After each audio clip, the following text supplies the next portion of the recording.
This world, the dream of women, is to marry a prince.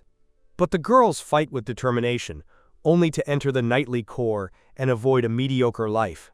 It turns out that the girl became the best friend of the protagonist of the novel. The original protagonist, Hestia, has a sweet, adorable face. Therefore, she attracted the favor of the three main male characters. As Nana's best friend, although she is also quite popular with boys. However, they approached Nana with the real purpose of meeting Hess. Finally, after the bankruptcy of her family, she was forced to marry a nobleman from a wealthy family. To change his tragic destiny, the girl swears that this life will never be a courtesana again. The Xinu Weaver's Bridge, she will have to trust the night to rest peacefully. What Konana never imagined was their own change. Not only did he win the love of three male leads, but even her best friend Hess swore to marry her alone. Today is the first day of school at Oglen Academy. Does Hess separate from his brother Helen? She was brought to school by the administrative staff. On the way, Hess asked Nana what subjects she had chosen. When he heard that Nana had chosen fencing, Hess showed a worried expression. Boys don't like girls learning fencing, but Nana didn't care. She didn't care at all what others thought, she would just do what she wanted to do. Hess is evidently already used to Nana chatter, and Nana likes to talk nonsense. He is only sad, because Nana cannot be with him in class. The entrance ceremony will begin soon. Nana, with outstanding academic performance, does not choose to sit in the front row, because if he is too far ahead, he will not be able to sleep. At that moment, the director announces that the representative of the new students must go on stage. Hearing this name, Nana felt familiar.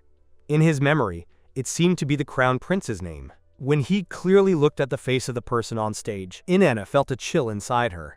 It turned out that in the morning she had had a quarrel with him. Anus had fought for a precious sword. In the end, Nana had caught him with a pokeball and had outwitted him mercilessly, remembering the Crown Prince's threat that next time he would give him a hard time. Inanna was immediately intimidated. In Zima, he and the Crown Prince chose sword specialties.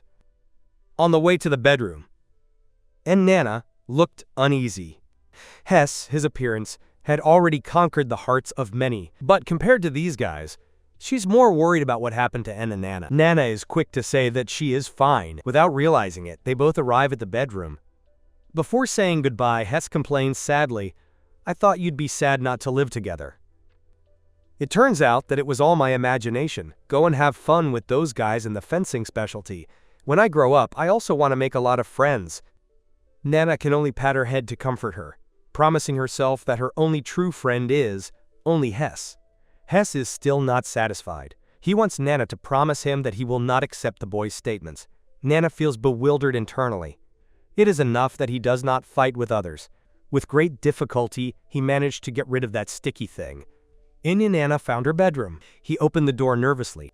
On the bed, there was a well-groomed girl, a professional-looking girl. He greeted her absent-mindedly. Her name was Hazel. Why, she was a third-year classmate. Nana respectfully approaches to say hello. Hazel asks Nana if she knows what it's like to share a single room that now sleeps two. Nana doesn't know how to respond, just as Kree tells that the senpai has a bad temper. Hazel laughs out loud, saying it's a joke. Then he warmly invites her to sit down, and Nana's corazon gradually calmed down. At that point, Hazel asked about her specialty. When she heard that it was a specialty in fencing, Hazel showed an expression of total disbelief. You should know that becoming a knight makes it difficult to get married later. Nana replied that marriage was not a guarantee for her, only a high income and a pension, which would allow him to live well all his life. Hazel is excited, holding Nana's hand. She likes this kind of independent and cool girl, while Nana has 1,000 thoughts. Every time you tell someone you want to be a gentleman, people only have two reactions, or they question their decision. Whether it's encouraging him to be brave, he did not misunderstand this reaction. In the past, he would have also thought about supporting his husband and raising his children. But since she had a dream about his past life, he changed his mind. In the dream, he knew he was in the world of a novel. She knew that she would be handed over to a wealthy nobleman due to her family's bankruptcy, and in the end she would meet an even more tragic end. Interestingly, the origin of it all was her best friend Hess. She stared at the novel, hoping to find useful information, when she accidentally saw Crown Prince Shael with a crazy love for Hess. Nana was so frightened that she jumped out of bed. when it was time for fencing class. To prevent the crown prince from recognizing her, Nana completely covered her face with a towel. She gave the crown prince in the distance without paying the slightest attention to herself. The girl breathed a sigh of relief in secret, but suddenly, the teacher announced that they would do individual practice, and Nana Justa was standing next to the crown prince. She really doesn't want to meet the crown prince, the three male protagonists of the original, although their mental states are not very normal. But if it must be said who is the most stubborn, it can only be Crown Prince Shair. To get closer to Hess, she intentionally approached Nana, but things didn't go as expected. Then she began to torment Nana sickly. Then, Nana quickly ran to find the master. He recognized that her skills were insufficient. He could not perform practice training. He hoped that the master would allow him to practice with the sword on his own in the back. The master, after hearing this, frowned, and then he categorically rejected Nana's request, advising her sincerely, so as not to run away out of fear. The master admires you for being a girl who chose the path of fencing, so I will support you with all my strength.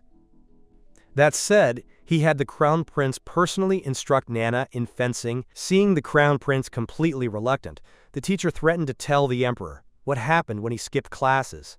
And Nana told herself inside that the teacher should not continue talking. Otherwise, his plan to take the exams would be ruined. Since Nana began to dream about her past life. Her dream had changed. Other girls fantasized about marrying a prince, while she only thought about being a civil servant and retiring.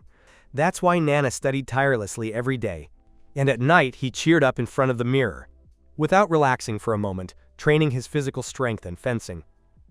But if he is caught insulting royalty, he will only be able to spend the rest of his life in prison.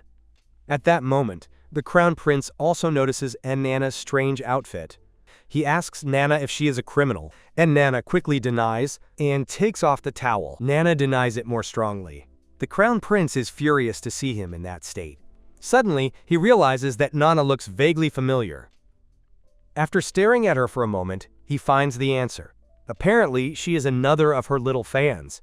I didn't imagine that you girls would be so persistent, to the point of taking fencing classes just to follow me. Nana is so shocked that she can't speak. She covers her face to deny. But the crown prince doesn't give him credit at all. He even says that Nana wears a towel on her head, just to appear weak and get her attention. Then, arrogantly, he tells Nana to get out, this disgusting bully behavior. His narcissistic and arrogant attitude infuriates Nana. She yells at the crown prince not to judge others lightly. Their only goal in coming to class is glory and wealth. Only by being a gentleman, the salary and the guarantees of the government will allow him to delight. So please, Your Highness the Crown Prince, don't get your hopes up. Until he gave the mocking expression of Nana, the Crown Prince just remembered the woman who had previously locked him in a crystal ball, with a voice and appearances similar to Nana's. Then, he removes the towel from Nana's head. The person called Nana discovers that she is indeed the woman with whom he competed that day. Nana takes a step back and moves 10 meters away. He complains that the Crown Prince is clinging to small details all day. The Crown Prince suddenly becomes enraged and runs towards her. Just as he's about to catch her, Nana uses her speed magic, instantly run over 50 meters. Passing by the teacher, in passing, explaining that he is going to the bathroom. In the evening, Hess comes for a walk with Nana, but Nana is so tired that she just wants to sleep soon. Hess, hearing this, only hugs her reluctantly. He instructs him to rest well. Back in the room, Nana throws herself into bed. Suddenly, a voice prompt sounds in his bag. Not a Cree, who is a call from her family, but it turns out to be a commission to repair a magical artifact. Initially, his expression was quite annoying, but when he hears that he will be offered 5 extra gold coins, he immediately accepts with complete satisfaction. And he promises to call you back after repairing it. It turns out that Nana seeks her financial freedom. She also looked for other jobs to supplement the family income. His other identity is that of a repairman of magical items. He is a wizard who specializes in repairing magical items. All of them, all thanks to the programming knowledge he learned in his previous life. Programming. Nana was thinking of quickly repairing things to get paid. However, a sudden scream from outside frightened him, and he put things away. As she turned her head, she realized that it was Hazel who had returned. She asked Nana about the fencing class if anything interesting had happened. She heard that in the fencing class, there was a girl with a serious problem. That she went to the bathroom right after class and hadn't been back since. Nana, upon hearing it, was paralyzed as if struck by lightning. On the other hand, the Crown Prince is also angry in his bedroom, disturbing his roommates until they can't sleep. The next day, Nana was walking with Hess when the sudden arrival of the Crown Prince frightened them, and they both hid in the forest. The Crown Prince was shouting furiously for Nana to come out. Seeing that no one answered, he began to attack indiscriminately with stones. Just a stone hit Hess on the head. The pain made him involuntarily let out a scream. Nana thought she was completely lost. To her surprise, Hess lifted directly when the Crown Prince saw Hess weeping with sobs. Her face, originally filled with fury, subconsciously became tinged with an embarrassed blush. Stuttering, he asked about Hess's condition. Hess replied in a broken voice that he was fine. Then, ignoring the Crown Prince, he went off on his own. Suddenly, the Crown Prince discovered the glass of Bing Cheng mixture that Hess had left. He picked it up and pressed it to his chest as he began a romantic statement. Baby, hidden in the bushes, couldn't stand the essence.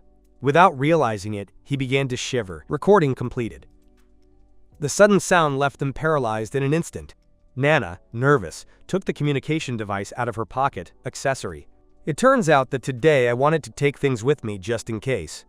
Vacuum modified, but forgot that you had a device that automatically recorded when you touched it.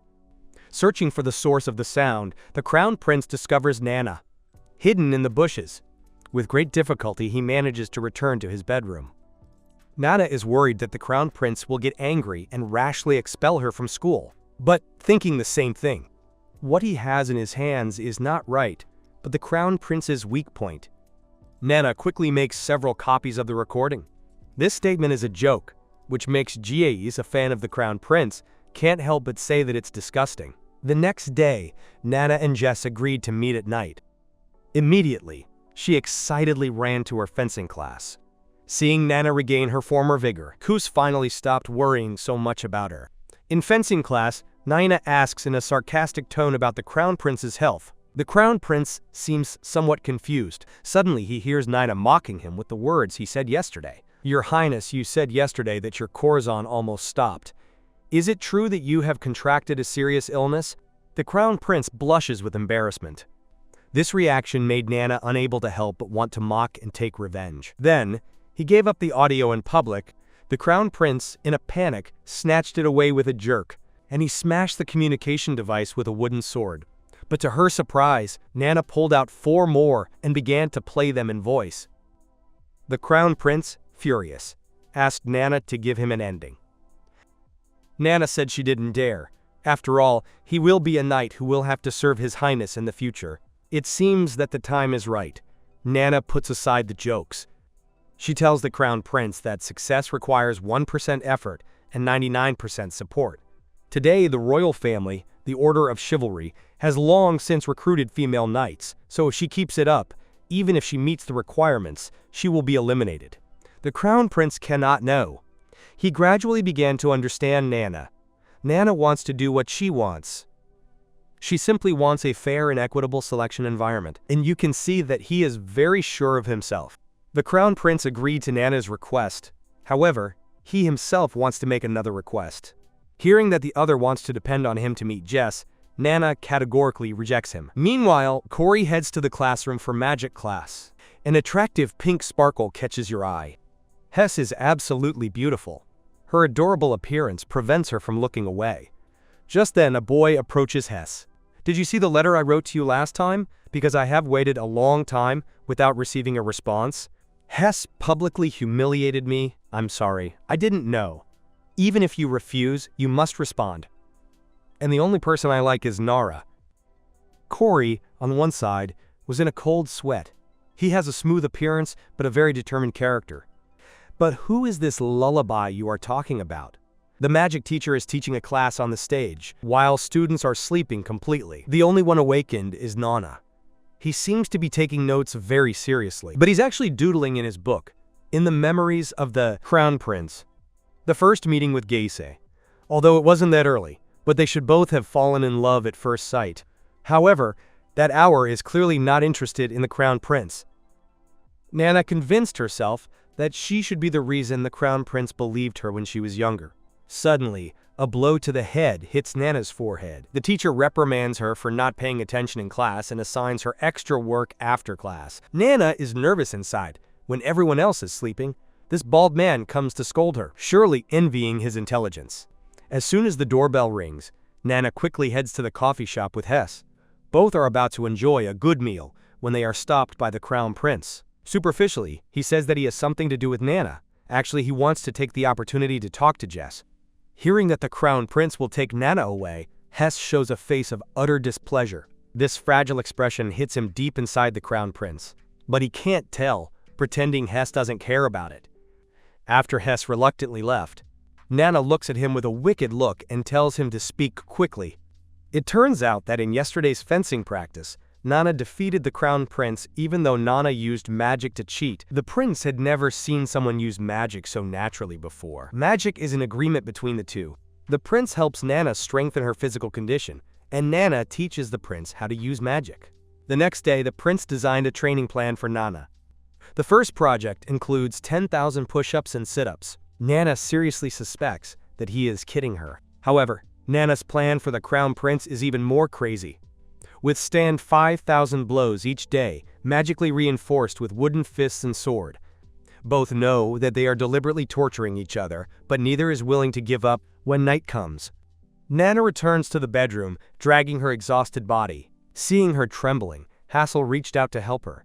Nana just said it's fine. Then she collapsed on the ground, completely exhausted.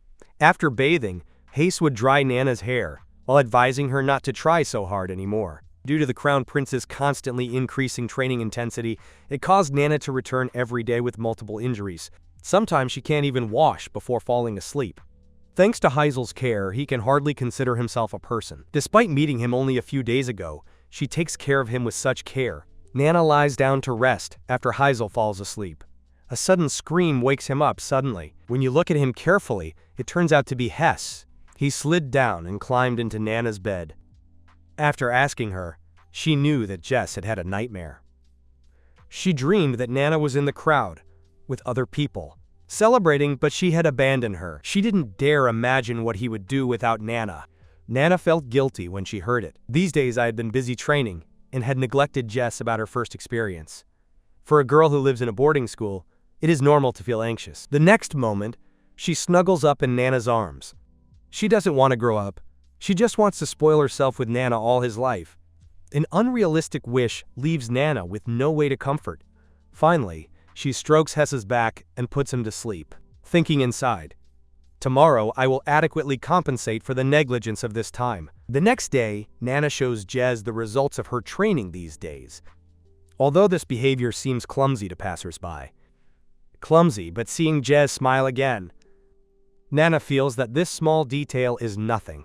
After lunchtime, both have to go to their respective professional classes. Before leaving, Nana hands Hess an ice cream. This is the one Jez wanted to eat since he was little, but Nana always said it was too expensive, and she didn't want to buy. Now Nana hasn't changed her mind either. Proudly, she says that she has made it herself with grape juice. Before Nana says goodbye to Hess, for the last time, Jess's smile turns dark again. In fact, inside he is very confused. On the one hand, he hopes that Nana will continue to pursue her dream, but he also fears that he will run so fast that he will be left behind. Nana dresses up for her fencing class. When you look in the mirror, you realize that the audio is in the same space, that your fitness and muscles have really improved quite a bit. Although the Crown Prince's training method irritates her, but it is much better than practicing alone without direction. The Orsh arrived at the place agreed with the Crown Prince, but Nana waited a long time without seeing anyone. Only the three of us at the nearby traffic light were whispering, chattering loudly. After observing, the three of them realized that there was no one around, so they prepared to do something big.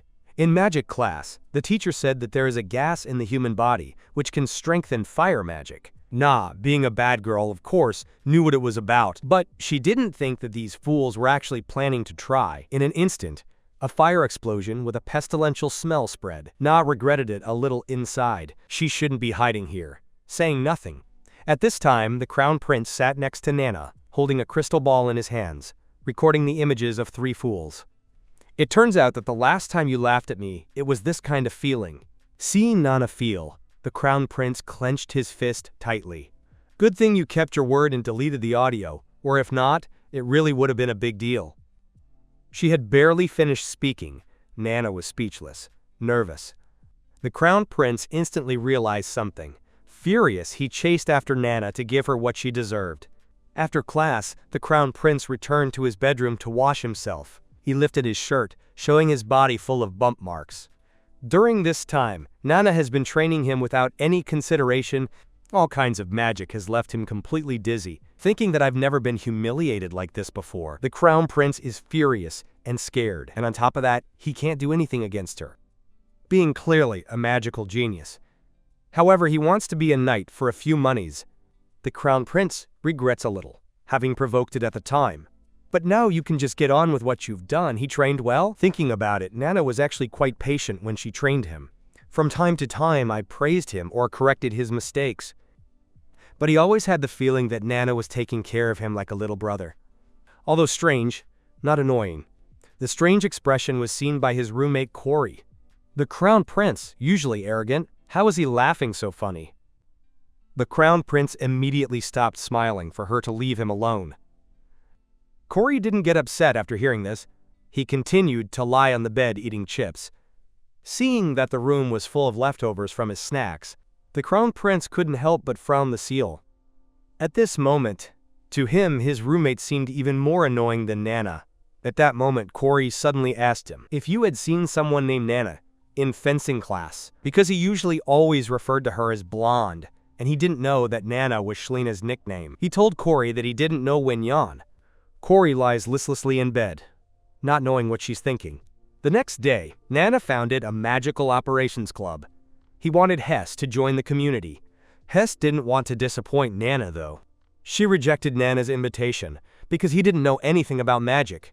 Nora wants to create a club with only 2 people. As long as they can get good results, it will not be disbanded, and they will also receive a large grant from the school, who just left to go to another class. And then Corey came in. He asks Nana if there is a student named Nana in this room. Have you gone to take a fencing class? Wen-yan Nana is sure that this boy is looking for her, but he doesn't remember meeting her, looking pretty fierce and very attractive too. Nana, no. He wants his quiet and stable life not to be interrupted. He cautiously asks her who she is. Is there anything with Nana? Suddenly, Corey pulls a candy out of his pocket. He tears the wrapper and puts it in his mouth, saying that there is nothing. I just wanted to see what he's like. Nana is amazed by this absurd reason. Before leaving, Corey warns that if he sees Nana, please let him know. He just tells Cree to look for him. Hearing this name, Nana suddenly remembers. Remember that this boy is from the Empire of Devorus, son of the Marquis and one of the male protagonists of Hess. Although he pursues Hess not as fervently as other protagonists. But in reality, he's always cared about it in his Corazon, always following her silently from behind, to discover Cree's purpose of looking for her. Nana confesses that she is the one he was looking for. Chris then realizes that Nana is a girl. Nana is speechless. What guy would have a name like Nana? Then Cree says she has nothing special to say.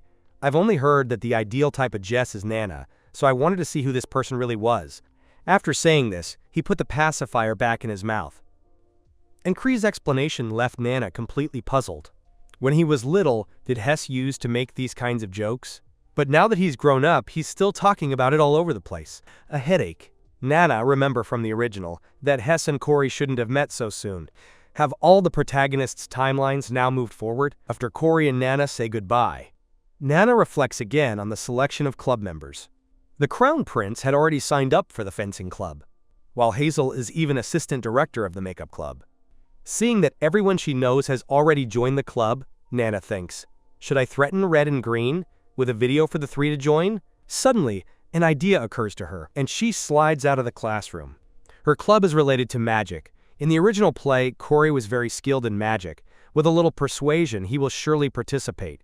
When Nina catches up with him, she'll just see Corey bump into another boy.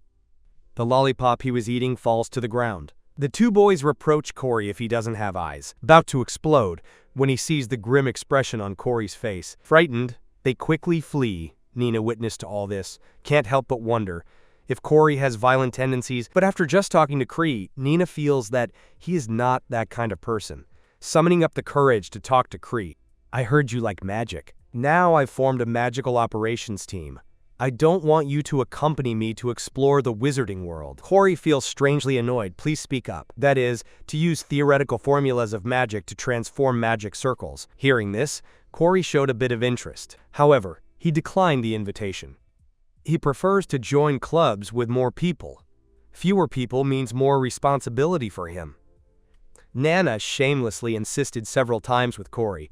Everyone had rejected him. At that moment, the teacher who came to teach saw the situation and scolded Corey for disturbing the student Shlina. Corey felt helpless, when in fact, he hadn't done anything. Nana suspected that the misunderstandings were due to Corey's appearance, so he asked her to smile to see what was going on. Corey warned him that he would be sorry, but Nana keeps saying, "It doesn't matter." The instant Corey smiled, he looked as if possessed by the devil.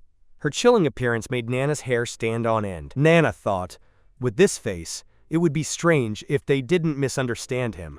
Thinking that Corey surely didn't have any friends, Nana continually persuaded her with her words. Even going to a club with a lot of people would be of no use. Better to accompany her and hang out in a club. Then she took out the request and waved it in front of her. As expected, Corey fell for Nana's sweet words.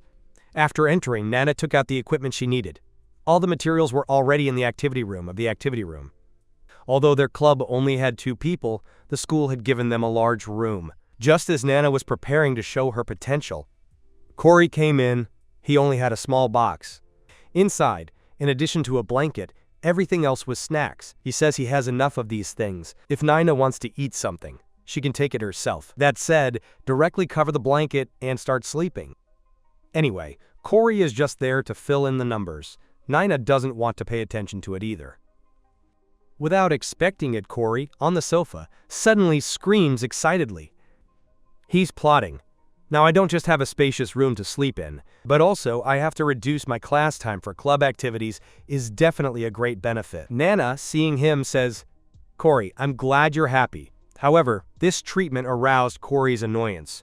"You can't stop using such formal language. I can call you you." Kana doesn't want to have too much connection with Corey. Corey watches his expression. Nana is about to reject it, but a cookie covers his mouth. Corey asks again, impatiently. Nana, still with difficulty, says, "Comrade Corey." But to her surprise, all kinds of snacks fly towards Nana. Klee smiles wickedly, threatening that if she doesn't agree, he will continue to feed her snacks. Today is the day of music class. Nana feels bored and blended into the crowd without much interest. If it weren't for Jess really liking music class, he would really prefer to go back to the club and work on his inventions. Students from other classes have already left, surrounding the classroom door. At the head are Corey and the Crown Prince. Seeing this, Nana feels disgusted. How is it possible that this teacher continues to delay music class? Suddenly, the professor's cry startles Nana. She immediately notices that Nana only moves her lips, not singing seriously, so she asks her to sing a solo song. Otherwise, no student will be allowed to leave. In an instant, all eyes were focused on Nana. Overwhelmed by so many looks, Nana had no choice but to submit. She did her best to keep up with the song. He had barely finished the first sentence. The students present could hardly contain their laughter. Nana also knew that her singing was terrible. She decided to simply let go and began to sing as he pleased. Everyone finally burst into laughter, except Jess, who as a fan praised her for her singing, since then whether in class or during breaks. Whenever someone saw Nana, people would make fun of her. Nana felt more and more angry about this.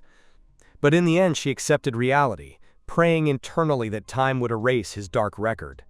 Nana thought about hiding in the social club. As he entered, he saw Corey sleeping on the couch. Nana wondered why she had wrapped herself like this. Suddenly, she discovered some snacks on the table and a note that said Nana could eat whatever she wanted. At that moment, Nana realized that there was food on the table to protect the throat.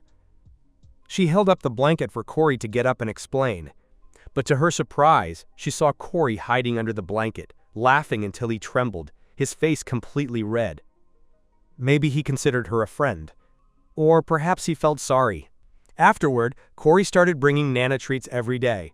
Even new types of candy that he specially brought. Hess wondered, Why does Corey always bring Nana treats? However, Nana believes that he just wants to get closer. She asks Hez what he thinks of Corey. Although it's hard, he takes great care of Nana. He's probably not a bad person. Most importantly, he eats treats every day.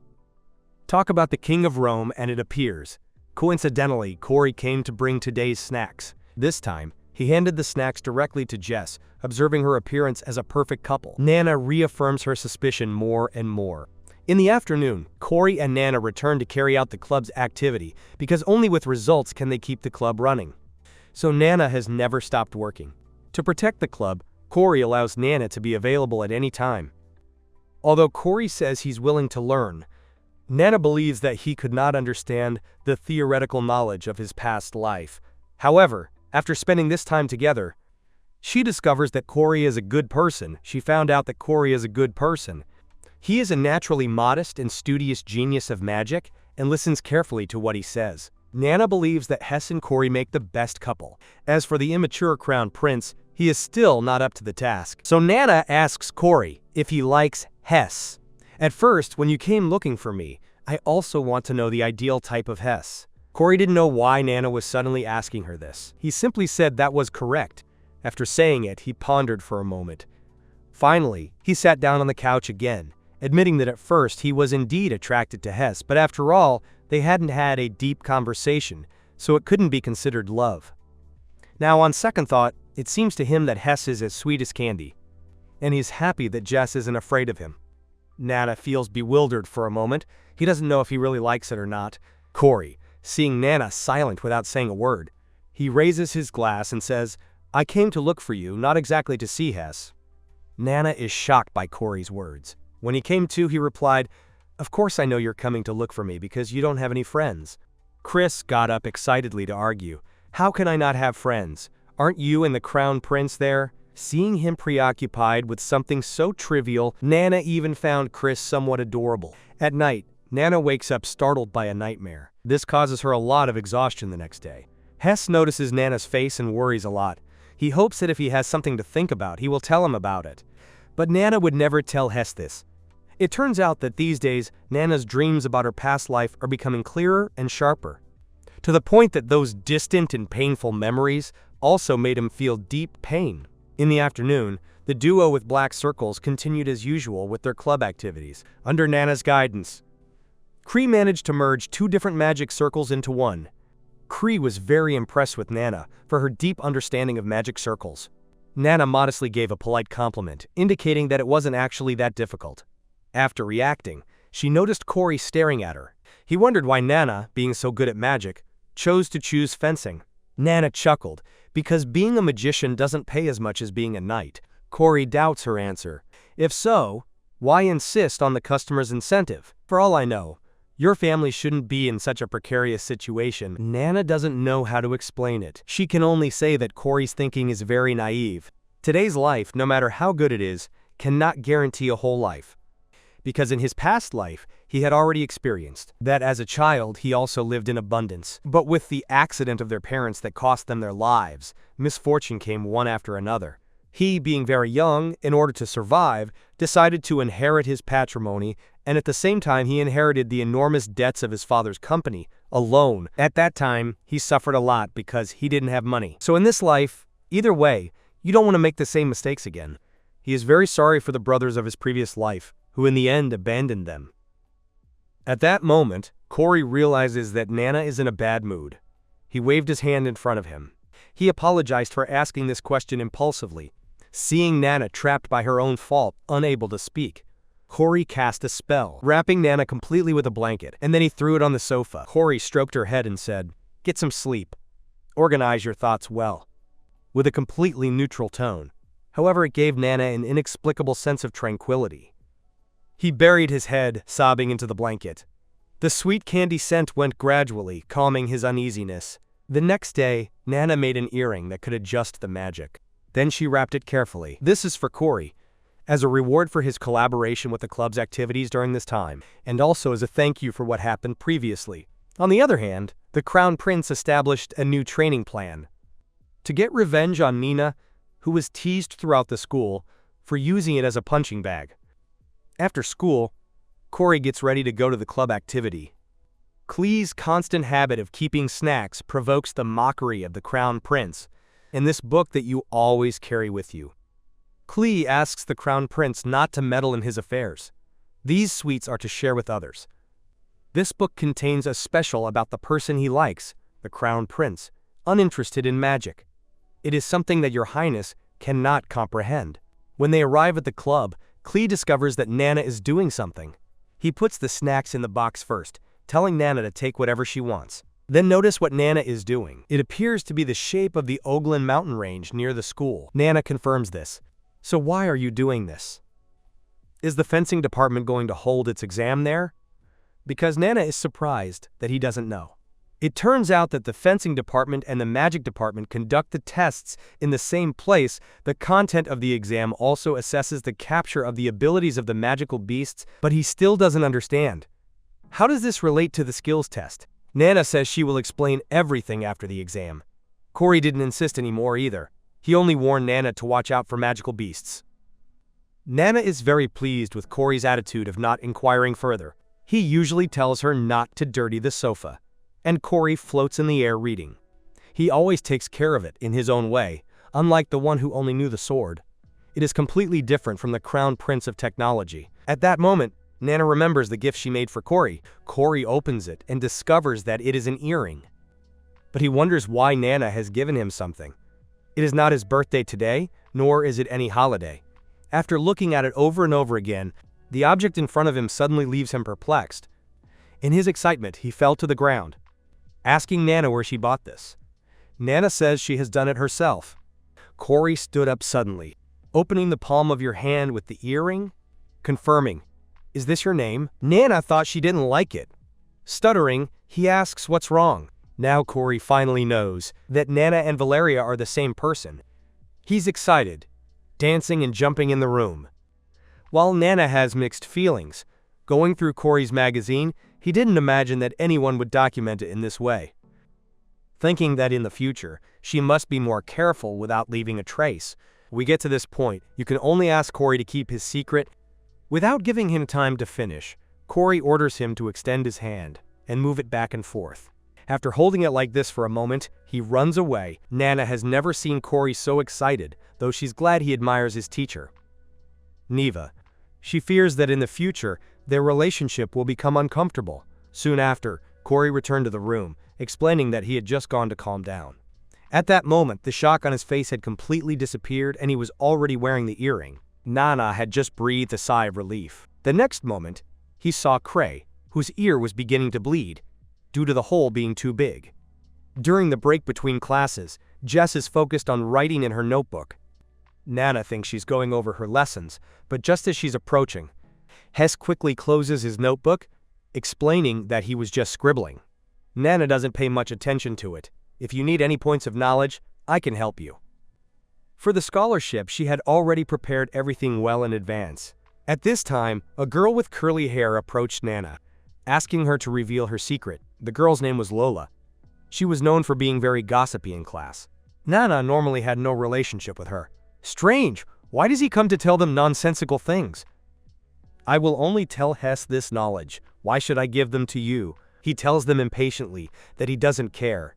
He just wants to know why Corey can get along with you so well. While every time he goes to see Corey, he ignores him directly, Nana looks at him puzzled by his question. Explain that Corey, despite his scary appearance, is actually very kind. Luz immediately contradicted Nana. At that moment, he clearly saw the murderous look on Corey's face. Although Nana thought Corey was a bit pitiful for being misunderstood, he didn't want to waste his time arguing with that crazy woman. Hez was taken to buy snacks to avoid the situation. I didn't expect Luos to be so stubborn. Just because Corey spoils you, can he be so haughty? When Yanana finally couldn't hold back anymore, he quickly approached Luos. Since you want to know, I'll tell you when Luos put his ear closer. Yanana blew softly on him. It gave Ross chills. When Ross reacted, Nana had already escaped with Jess. On the way, Nana criticized Hess for Ross's intentions. Clearly scared, but still wanting to get closer. What's the point? Without expecting it, he received an unexpected answer from Jez's mouth. It turns out that Corey, although he looks scary on the outside, is actually very popular with girls. Not only is he handsome and from a good family, but he is also a brilliant student with a magical talent. Hearing this, Nina suddenly felt somewhat distant from Corey. Incompatible. In the afternoon, there will be a skills test in the Oblong Mountains. Let's try it on the spot. Nina was staring at Corey. Corey was baffled by his strange behavior. In Nina's mind, Corey was a traitor. She had taken him in when she didn't have friends. But in reality, he was a popular and well-liked boy, looking at Corey's dazzling features in the sun. Nana, though jealous, can't help but accept reality. After all, he is the male protagonist of the novel. But why does it have to be so unattractive? Even as children, he was always mistaken for a girl. And when Corey sees that Nana was staring at him, he asks her if she has anything to say. Nana looks away nonchalantly without saying anything. I just think you are very handsome. Just as he finished speaking, Corey blushed completely. Embarrassed, he covered his face and turned his head. With a barely audible voice, he asked Nana not to say that kind of thing. Nana just remembered that Corey was her fan, and her look of shyness quickly turned to mockery. I thought Corey was so adorable. I complimented him for being handsome, and he became shy. To regain her dignity, Nana even chased after him so that Corey's fan would shake her hand and give her a hug. The two of them were pulling each other. The struggle scene was seen by the Crown Prince, who came running. I didn't understand why everyone had to take an exam. Nana was still so calm. Nana smiled mischievously as she explained that she was thinking about how to annoy you. However, Nana had already left the Crown Prince immune to her wiles. Soon it was time to begin the exam. Candidates needed to hunt enough magical beasts in 30 minutes and register them according to the number. Nana seems very excited about this. To prevent students from getting hurt, the clothes have transfer magic. It will automatically transfer to the school nurse. The Crown Prince is confused. Why are there so few students of magic? Corey explains. Since skill evaluation is not mandatory for mages, this project only focuses on attack. Magic students participate in the exam. The Crown Prince suddenly realizes this. No wonder I haven't seen this. This name makes Nana fall into deep thought, listening to the argument between Corey and the Crown Prince. Nana began to suspect if it was S. Finally, this name merged with an image in his mind. Together, Nana had a somewhat gloomy countenance. In her memories, the other always told her to get out. It seemed that in this life he had not paid much attention to him. In his memory, his appearance was like that of an angel. Nana didn't know why she couldn't remember. From the Crown Prince and Corey's conversation, they already knew Swin, and the Crown Prince seemed to be unable to stand it. As if he noticed that Nana hadn't spoken for a while, the Crown Prince turned to ask. As far as he knew, the Blanche investor families had a close relationship. Don't you know Nana and Sifuer? Nana indicates that he and Saiwan don't have much of a relationship. Although they see each other frequently, that doesn't mean they're close. As a child, Saiwan used to visit with his father, due to his family's business. While the adults talked, he went to practice fencing on the training ground. Therefore, I used to meet Nana frequently. Swan's appearance was very refined but incredibly aloof. He always dressed with a high collar, long sleeves, and long pants. On one occasion, Nana noticed that her body was covered in scars, a fact that kept him engraved in his memory. However, every time he tried to talk to her, she ignored him, so she couldn't get close to Swan at all. In fact, he only responds when Hess speaks to him. Although this differential treatment makes Nana very upset, but out of consideration for the protagonist, Nana reluctantly forgives him. Anyway, he wasn't interested in getting close to the protagonist. With the official start of the exam, students begin to form teams spontaneously. Together they search for the trail of monsters. Nana is completely calm from her blind effort. His two teammates are very capable. From the looks of it, they will get the scholarship easily. Then start assigning tasks. It will gather all the slimes in one place. Corey will suddenly eliminate them.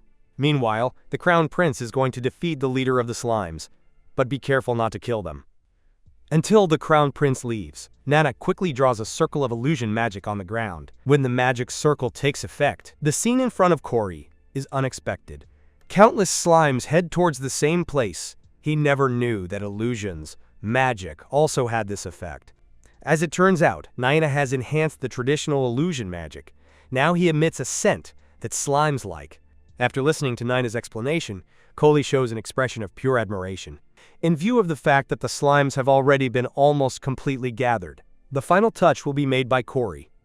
The moment the magic is concentrated on Corey's fingertips, the magic wave even shakes his clothes and hair. With the cry of the magic command, a powerful force pours out in front of Corey. In an instant, it completely destroys the slimes. Nana, on one side, was secretly surprised. What temperature would be necessary for the flame to turn blue? Suddenly, Corey thought of Nana, who was behind him. Worried that it would be affected by the heat, scorching flames, he enveloped her inside a bubble. Feeling the sensation of freshness around her, Nana thanked him for his concern. Corey smiled slightly and nodded to Nana. Afterwards, Nana divided the boots into 3 equal parts. According to this amount, his group was undoubtedly in first place. Because the time for the exam was still abundant, Nana handed Corey a pokeball. To demonstrate how to use it, he threw her hard at a nearby creature. The slime was like that. The slime was reduced in front of both, a small storage inside. Nana asked Corey to try it too, but he showed an unusual appreciation for the ball in his hand. Only because the signature symbolizing Sneh was engraved on the ball.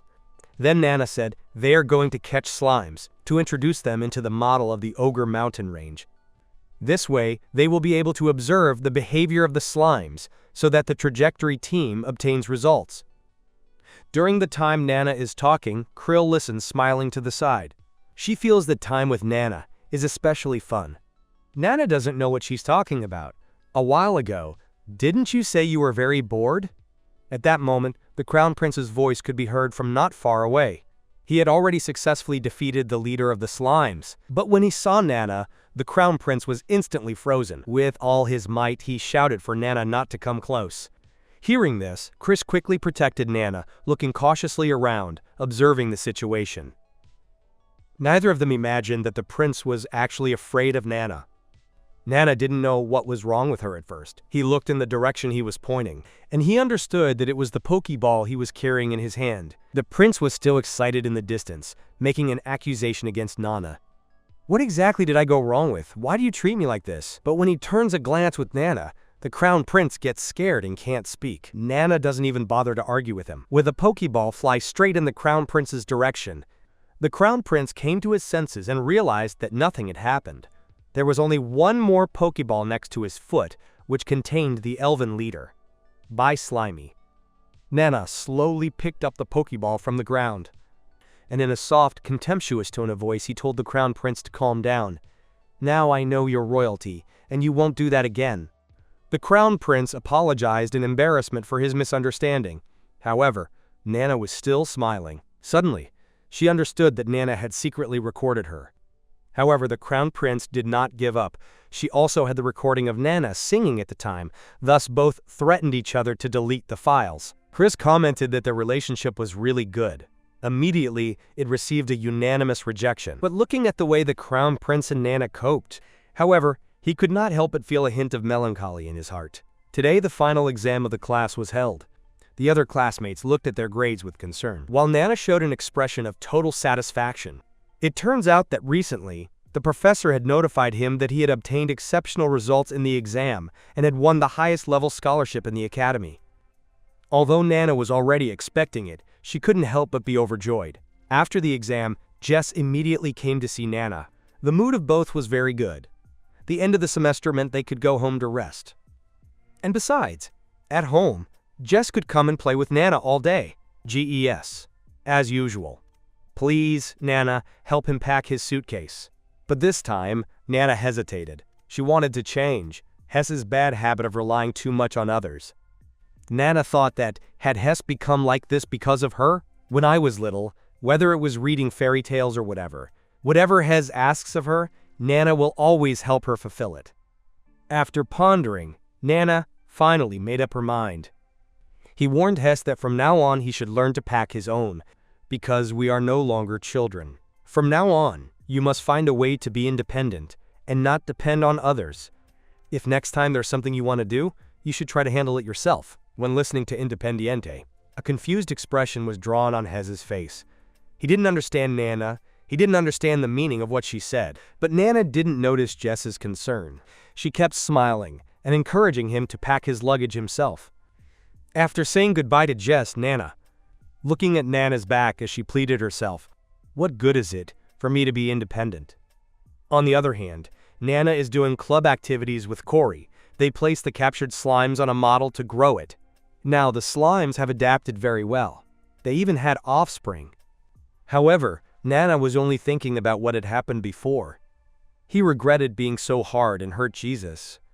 But he soon became convinced that he must be inflexible. After all, I couldn't always be by his side. At that moment, Cry's words brought him back to reality.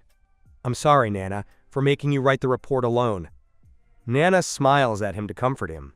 "Your handwriting looks like it was written by a crawling dog. As long as you don't get in the way, that's fine." Nana says she's a little hungry. Corey immediately brings Nana a cookie to give her. "You accidentally trip over your foot." The cookie slips out of his hands. Luckily, Nana catches it in time with her mouth. Corey kept clapping and celebrating this scene, which made Nana feel a little shaken. Corey then tossed several cookies in a row. Nana, with her training, caught them all. But he still criticized Corey's profligacy. Not long after, Nana finished the project report. At that moment, Corey gave Nana some good news. The teacher who ran the club gave his opinion about his monster. He is very interested in research.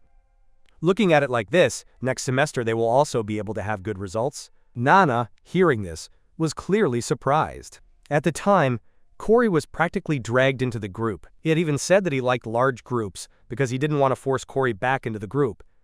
Again, Nana looked at Corey with a doubt in her mind. "Do you want to stay here next semester? The class is over." The other students were excitedly heading to the cafeteria. Only Corey was still sleeping in his seat. The prince woke him up with difficulty, but in less than 2 seconds it fell back on the table. The prince picked him up angrily. "You don't sleep well. You don't eat well. You're being so lazy all day. Apparently Nana has become more relaxed because of you." Hearing these words, Corydon immediately stood up, excited. I had almost forgotten about today's club activity. To demonstrate his devotion today, he will dine with His Highness the Crown Prince. Saying, he stuffed several candies into the Crown Prince's hand to eat as if they were meals. Then he said goodbye and went to the club. This move completely angered the Crown Prince. Angry, he threw the candy on the floor. Corey was surprised. Since when the Crown Prince had become close to him, clearly before, the Crown Prince doesn't even want to talk to him, let alone eat together. After a moment's reflection, reflect. Remember the origin of everything. It seems that it all started because he met Nana. The Crown Prince often complained in the room about Nana's cruelty, and Nina would also show him the plans to torture the Crown Prince. Without realizing it, he joined Nina's friend list and the Crown Prince. Thinking about this, Corey became even more convinced that this was Nina's doing. Upon arrival at the club, he discovered Nina sleeping on the sofa. This was the first time Corey had seen Nina's sleeping face. He knelt in front of Nina and watched her closely. Gradually, strange thoughts arose in Corey's mind. The others seemed to be fascinated by GES. But for him, Nana is the one who really captures his attention. His eyes always look tired, as if he is putting enormous pressure on himself. Observing the way Nana sleeps, Cray feels inexplicably calm. Finally, he lies down next to Nana in the large club. Only Nana's calm breathing could be heard. When Nana woke up, her hair was completely braided. He went to the window to ask Cree what had happened. Chris apologized while trying to hold back her laughter. Originally, as he saw that Nana's hair was very messy, he wanted to help him style his hair with braids. And unintentionally, it ended like this. Chris came over to undo Nan's braids, but listen to Nana say she's ugly. Chris quickly comforts her. Just waking up she looks normal, not looking well. She feels guilty for having gotten in, braiding Nana's hair. She barely managed to undo all the braids. Nana feels that there is no difference from before. With an adorable and somewhat fuzzy expression on her face, Corey's heart begins to beat strongly. He struggles to contain his emotions and tells Nana in a soft tone, "You're not ugly at all. On the contrary, I think you're very pretty." Just as he finishes speaking, Nana wakes up. Nervously, he took Corey's words as a fulfillment. After all, Corey was kind-hearted. If he had been the Crown Prince, he would probably be mocked. At that moment, Corey placed an earring on Nana's ear, that it seemed to have the design of an orange. Nana wondered why he was suddenly giving her something. Corey showed her own earring, explaining that this was a gift from that time. In addition, This pending also represents evidence that he will stay at the club. In the future, please guide me a lot, Mr. Chairman of the Magic Operations Department. Corey, the exposed smile made Nana blush involuntarily. He, ashamed, turned his head to calm his heart. Corey thought Nana wasn't feeling well. Nana was about to say that nothing was wrong, but her stomach rumbled with a growl. And Corey hadn't eaten either. He invited Nana to go to the cafeteria together. Suddenly, the prince's words came to his mind, so he ordered Nana to eat well. After using a levitation spell on Nana, Corey, he drags Nana towards the direction of the cafeteria. Suddenly, he receives a call. Nana asks Corey to buy her a sandwich. She will take the call herself and then come. After Corey leaves, Nana answers the call and realizes that it is Carl, whom she had previously commissioned a repair. He tells her that there is an influential person who wants to see her. Okay. In the afternoon, the entrance to the academy is packed with carriages picking up children. Nana says goodbye to Corey and the Crown Prince. The three of them agree to go to the food street together during the holidays. Nana wants to eat a strawberry-flavored dessert, while the Crown Prince wants an apple one. Corey imitates the two, saying that she wants one from grape. Afterwards, the Crown Prince stepped forward and dropped out of school. Corey, however, was in no hurry to return. I had another appointment at the academy, and so a semester passed. Nana began to look forward to life after returning home. But seeing her brother Helen in the carriage, Nana immediately lost her smile. Her uninvited presence, Hannah almost finds nowhere to leave her luggage. Thank goodness this luggage, even if it were to fall, would not hit Hannah or Hess. Helen complains in the car about Hannah's coldness. She's almost freaking out thinking about her sister. And every time he goes to school to look for Hannah, he is nowhere to be found. He seriously suspects that Hannah is intentionally editing it. Hannah still tries to defend herself. Hess hit Helen at that moment. Suddenly, Nana says that her brother is very annoying all day. However, Helen doesn't seem to care, and expresses that it doesn't matter what her sister does. To him, she will always be adorable. As he says this, he tries to hug Nana. Nana immediately pushes him away with a slap. Helen with an expression of disappointment. Now I can't even hug my brother so many times. After I get married, my brother will no longer be able to hug me. Just thinking that there is a group of hungry wolves stalking my sister, my brother feels distressed. Nana is very upset with his mindless concern. She believes that her appearance and personality ensure that she has no chance of getting married in this life. In his past life, he hadn't even experienced the simplest of flirtations. In this life, he is destined to be Hess's bridge. Just as Nana sighed regretfully. He seemed incredibly happy. Helen's brother, have you heard it? Nana says she doesn't want to get married. I will live well with Nana in the future. After saying goodbye to Nana, Cree did not choose to return home, but returned to the classroom, where the senior Nis had been waiting for him for a long time. Both had been carrying out an exchange. Cree helped Eve process magic stones, and in exchange, the other looked for objects of interior rod. As a reward, Eve is pleased with Chris's processing. His technique seems very good to him, but Chris doesn't feel like chatting with her anymore. Before leaving, Eve calls Chris to tell him that he has something good to tell him. Chris doesn't respond right away, he supposes. Eve again wants to trick him with a lot of useless things. Although the other's strength kept a steady smile on his face, Corey knew that this was his mask. After so long in business, so he flatly refused. And after Corey left, Eve's previous soft smile disappeared, replaced by a sly, mocking expression. Originally, he was prepared to say that he was going to see Shine with a late arrival message, but from his reaction it seems that he already knows the true nature of Shine Wanlai. On the other hand, Nana has just arrived home. Her brother Kari goes out excitedly to receive her. The brothers hug each other effusively when they see each other. Helen, seeing the situation, also wants to do the same welcoming ritual for him. Wenyan, Nana, and Kari. They look at him expressionlessly. Kari innocently says that she doesn't want to hug her sister. Thus, Nana takes Kari by the hand back to the house, leaving Helen protesting inconsolably on the spot.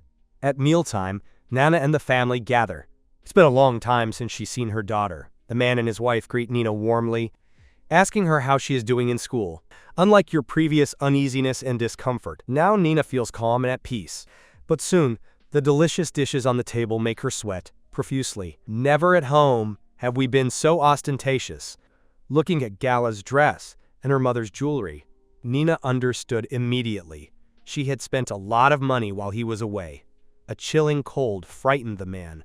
The lady shuddered. He, embarrassed, praised Nina, saying that she had become more beautiful, and invited his daughter to go shopping in the city center. Nana rejected her mother's kindness, thinking she didn't want to spoil the atmosphere.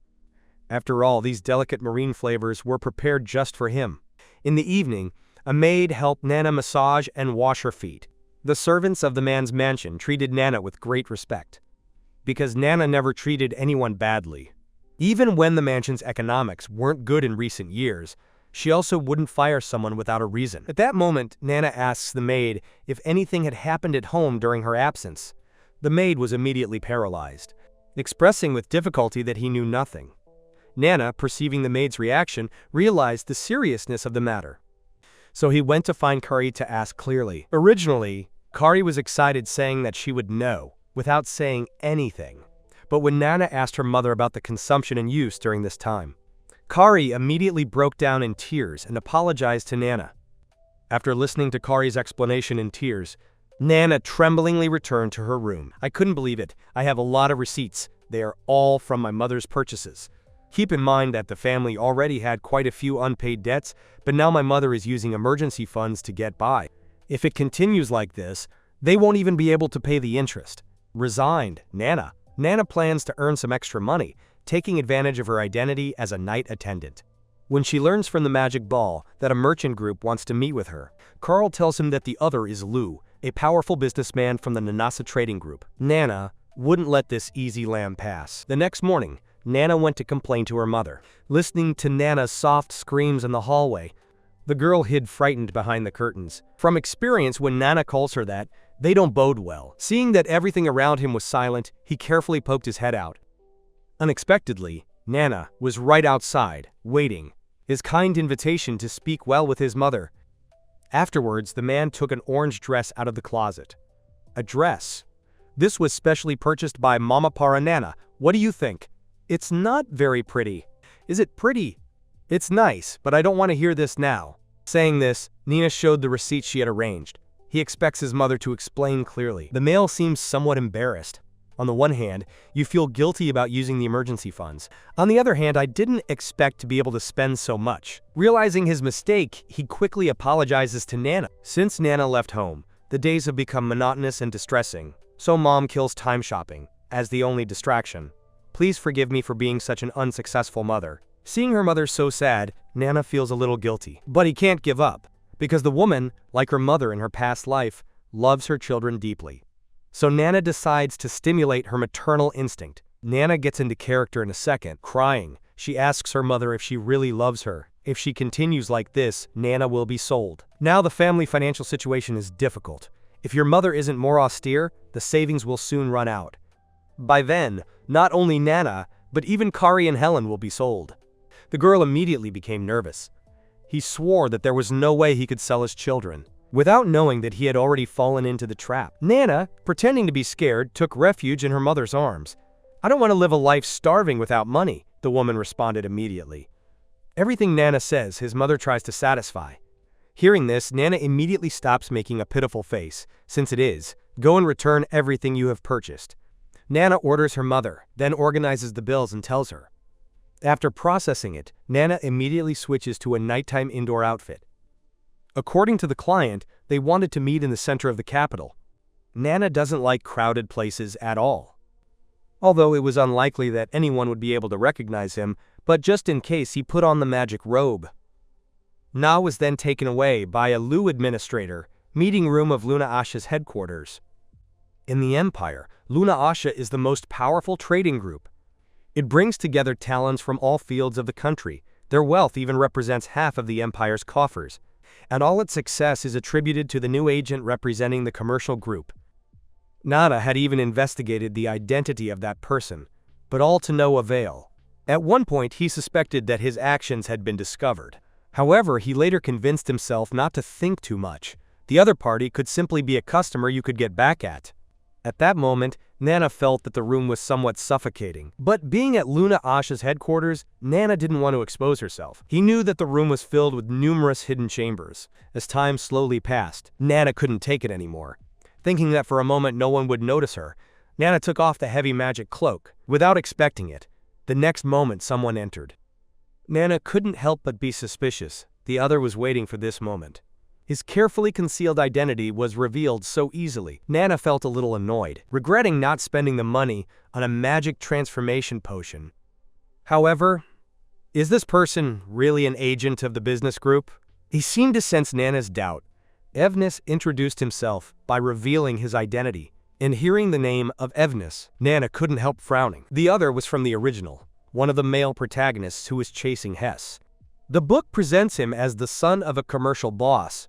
However, he did not imagine that he would be the current representative of the commercial group. Nana remembered Eve's personality when she heard Eve shout at her sister, laughing and frivolously.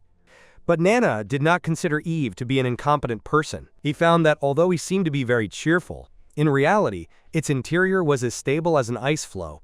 So he immediately asked Eve what she wanted to order from him. "I hope to finish this soon and leave." Eve praises Nana for her candor. Then he gives him a document. Nana takes it and discovers that it is a contract. She doesn't want to hastily sign a contract with someone she's just met, just as she's going to turn him down. Eve slips behind Nana, like a repeater machine with a beaming smile. Let Nana take a look. The conditions inside are really generous. Considering that this is the first time she has seen such a contract, Nana looked at it curiously. Suddenly, he made a sound of doubt. The remuneration was so abundant that it was hard for him to believe it. Just confirm a contract with the guild. You will have a monthly income of 1,000 gold coins, and for each completed item, 100 gold coins are added. With Nana's level, it will be a piece of cake to cover the family's losses. It could even be said that he will reach the peak of life. Thinking about this, Nana's joy is evident, but look at Eve behind her. She calmed down again. Finally, he declined Eve's invitation. This result seemed already foreseen by Eve. While she turned around to look for something, Nana was preparing to say goodbye. Without expecting it, just as I was about to open the door, a large hand abruptly stopped her. Nana was taken aback by his action. However, when he turns, he finds those eyes cold as ice and icy. Nana finally realizes what the male lead is actually like. He's rummaging through his bag for useful tools, and he discovers that there is only one detector and one image sphere. Nothing occurs to him to use the image sphere as a sparkler, and he slammed it into Eve's face. But it turns out that he does not show any fear. Take out a pin and smash the picture sphere. Nana criticizes, who would wear something like that in their hair? So dangerous. Later, even a second pulls her hair up, and he corners Nana against the wall. Not even calling the sister has any effect. It's because I'm older than you.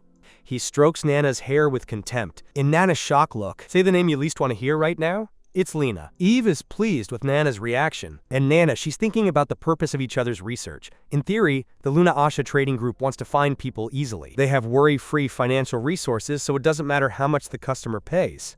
Nana doesn't want to accept, possibly because Luna Asha's mission involves her. Or maybe you've accidentally accepted some missions. He doesn't understand it. Nina decides to flee. Suddenly, he lashes out at Eve next to him, and then he runs to the door, tack, tack, tack, but he discovers that he cannot open it. Eve smiles and explains, this door can only be opened by him for now. Being mocked in this way, Nina decides to teach him a lesson. Pull the barrette out of Eve's hair, and then he kicked him down. Finally, he put the pin on his neck, threatening him to open the door quickly. Despite being in a life-or-death situation, the man was still smiling mockingly. He wanted me to sign a contract first, to open for him. Nana increasingly thought this man was crazy. He continues to press him with the pin step by step, seeing that the other one really didn't flinch. Nothing calmed down little by little. If he really ran away like that, maybe the other would directly look for a murderer to get revenge. Or I would announce over loudspeakers throughout the school. No matter what outcome, it wasn't what he wanted to see. So Nana held out her hand to apologize to Eve. What purpose do you have, or what do you mean? I'll listen to see what it is. It turns out it all started with Hess. Eve, because she likes Hess, inadvertently noticed Nan. Hearing this, Nana's face darkens. He instinctively believes that the other is trying to use him to meet Hess. When Nana asked Eve what plans she had, he simply said he had no plan. Because now I was completely satisfied with the interior of the room. Nana is now completely sure that this guy is completely crazy. Afterwards, Eve gave Nana two options: either to sign the contract to work for the merchant group, or leave as if nothing had happened. However, he guarantees that if he does not sign the contract, Nana will be in danger of death at any time. After saying this in front of Nana, he tore the contract to pieces. It turns out that once signed, a mark would be added on the body. At that point, he will have no choice but to dedicate his life to Luna and Asha. You will have to accept any task, no matter how dirty. Eve is satisfied with Nana. He doesn't want you to be limited by anything. That is, Nana only has to pretend to sign the contract and fulfill Eve's order. But Nana doesn't agree with this. Relax your guard for a moment. He remembers from the original that Eve was adept at backstabbing. And just then, the mark on Eve's neck suddenly activates. Intense pain forces him to kneel on the ground. Eve, panting, asks Nana for help. Meanwhile, did Hess call Nana's home? Helen told Hess that Nana wasn't home. "If you're bored, brother, I can play with you." Hess immediately hung up the call. He doesn't know since when. His contacts with Nana are no longer so frequent. Do you want to know what Nana is doing alone? How can we get everything back to the way it was before? Today, Nana accompanies Hess to have afternoon tea in the city center after a long time. Does Hess complain about why Nana is on vacation and not home every day anymore? He even suspects Nana sneaking out to see Corey and play with the crown prince. But Nana is constantly looking around, absent. Finally, Hess bursts into a cry of frustration. It brought him back to reality. Looking at Hess, swollen with rage, Nana also felt embarrassed, but she definitely didn't have time to play with Hess. Even today, Nana was following Eve's orders to keep an eye on someone. Shortly before, Nana was forced to sign a secret contract with the team. Because if she doesn't accept, Luna Asha would hinder her family's business, leaving her to starve. Or he will directly hire an assassin to kill her mercilessly.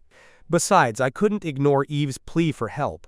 According to Eve, it was because he had revealed the secrets of the merchant group. Only the toxins from the tattoo were activated.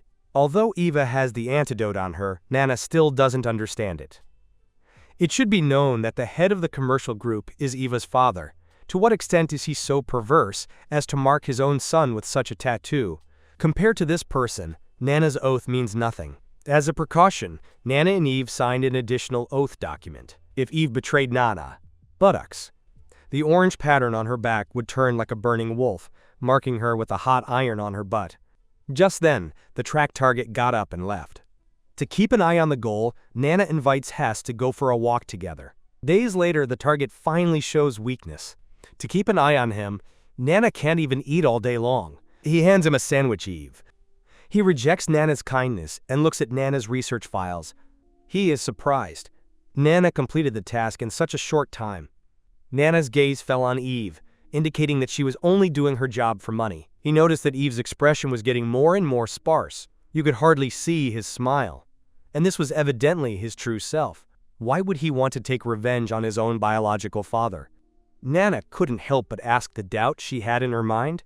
How do you plan to get revenge on the head of Corporation Eve, so that he stops getting involved in what he doesn't care about? Nana was immediately annoyed. After all, they signed a contract. The specifics of the case should have been reported in a reasonable manner. Eve was being annoyed by Nana's incessant chatter. He would explain that he is going to found a company. He would trick his father into investing funds. Then he would use a fake project as a trigger, combining it with the illegal deals he has already made, to send him to prison. He knows that his father will not be trapped forever, so he will take the opportunity to strip him of everything, so that even when he gets out of prison, no one would want to help him resurface. Nana, who was next to him, heard this, and could clearly sense Eve's evil. At that moment, the target left the office. Nana gathered her things to continue, but he found that Eve was looking in the direction she had gone, undeterred. The next moment, he took her in his arms in a princess's embrace. "If we go down the stairs, we will not reach it." Nana, hearing this, was immediately frightened.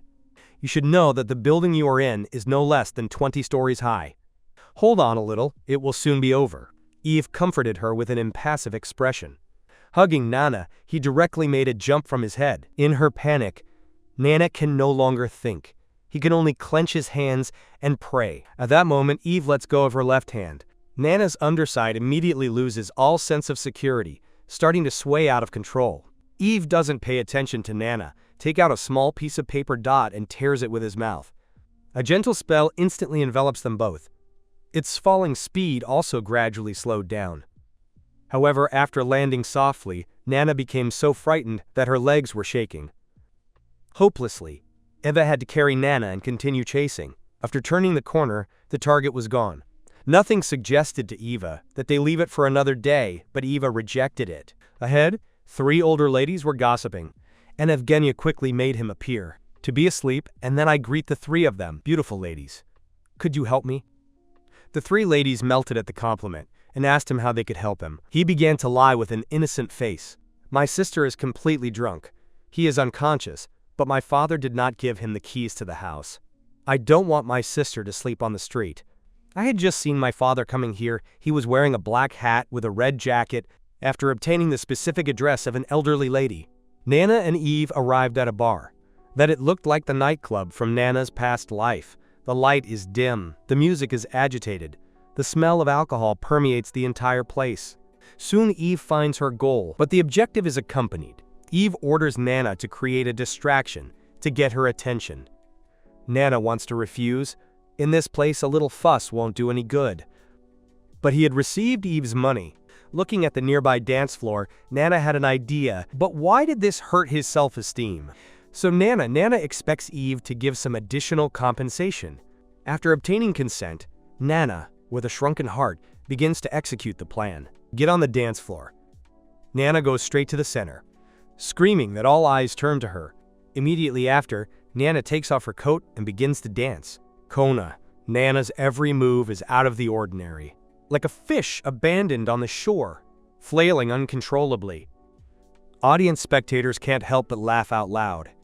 Although Nana is embarrassed and furious, but for money she can only keep going. Without realizing it, Nana's dance has already enlivened the atmosphere of the whole place. Watching Nana dancing and cheering on stage. And finally she smiles from the heart, a smile that she hasn't shown for a long time.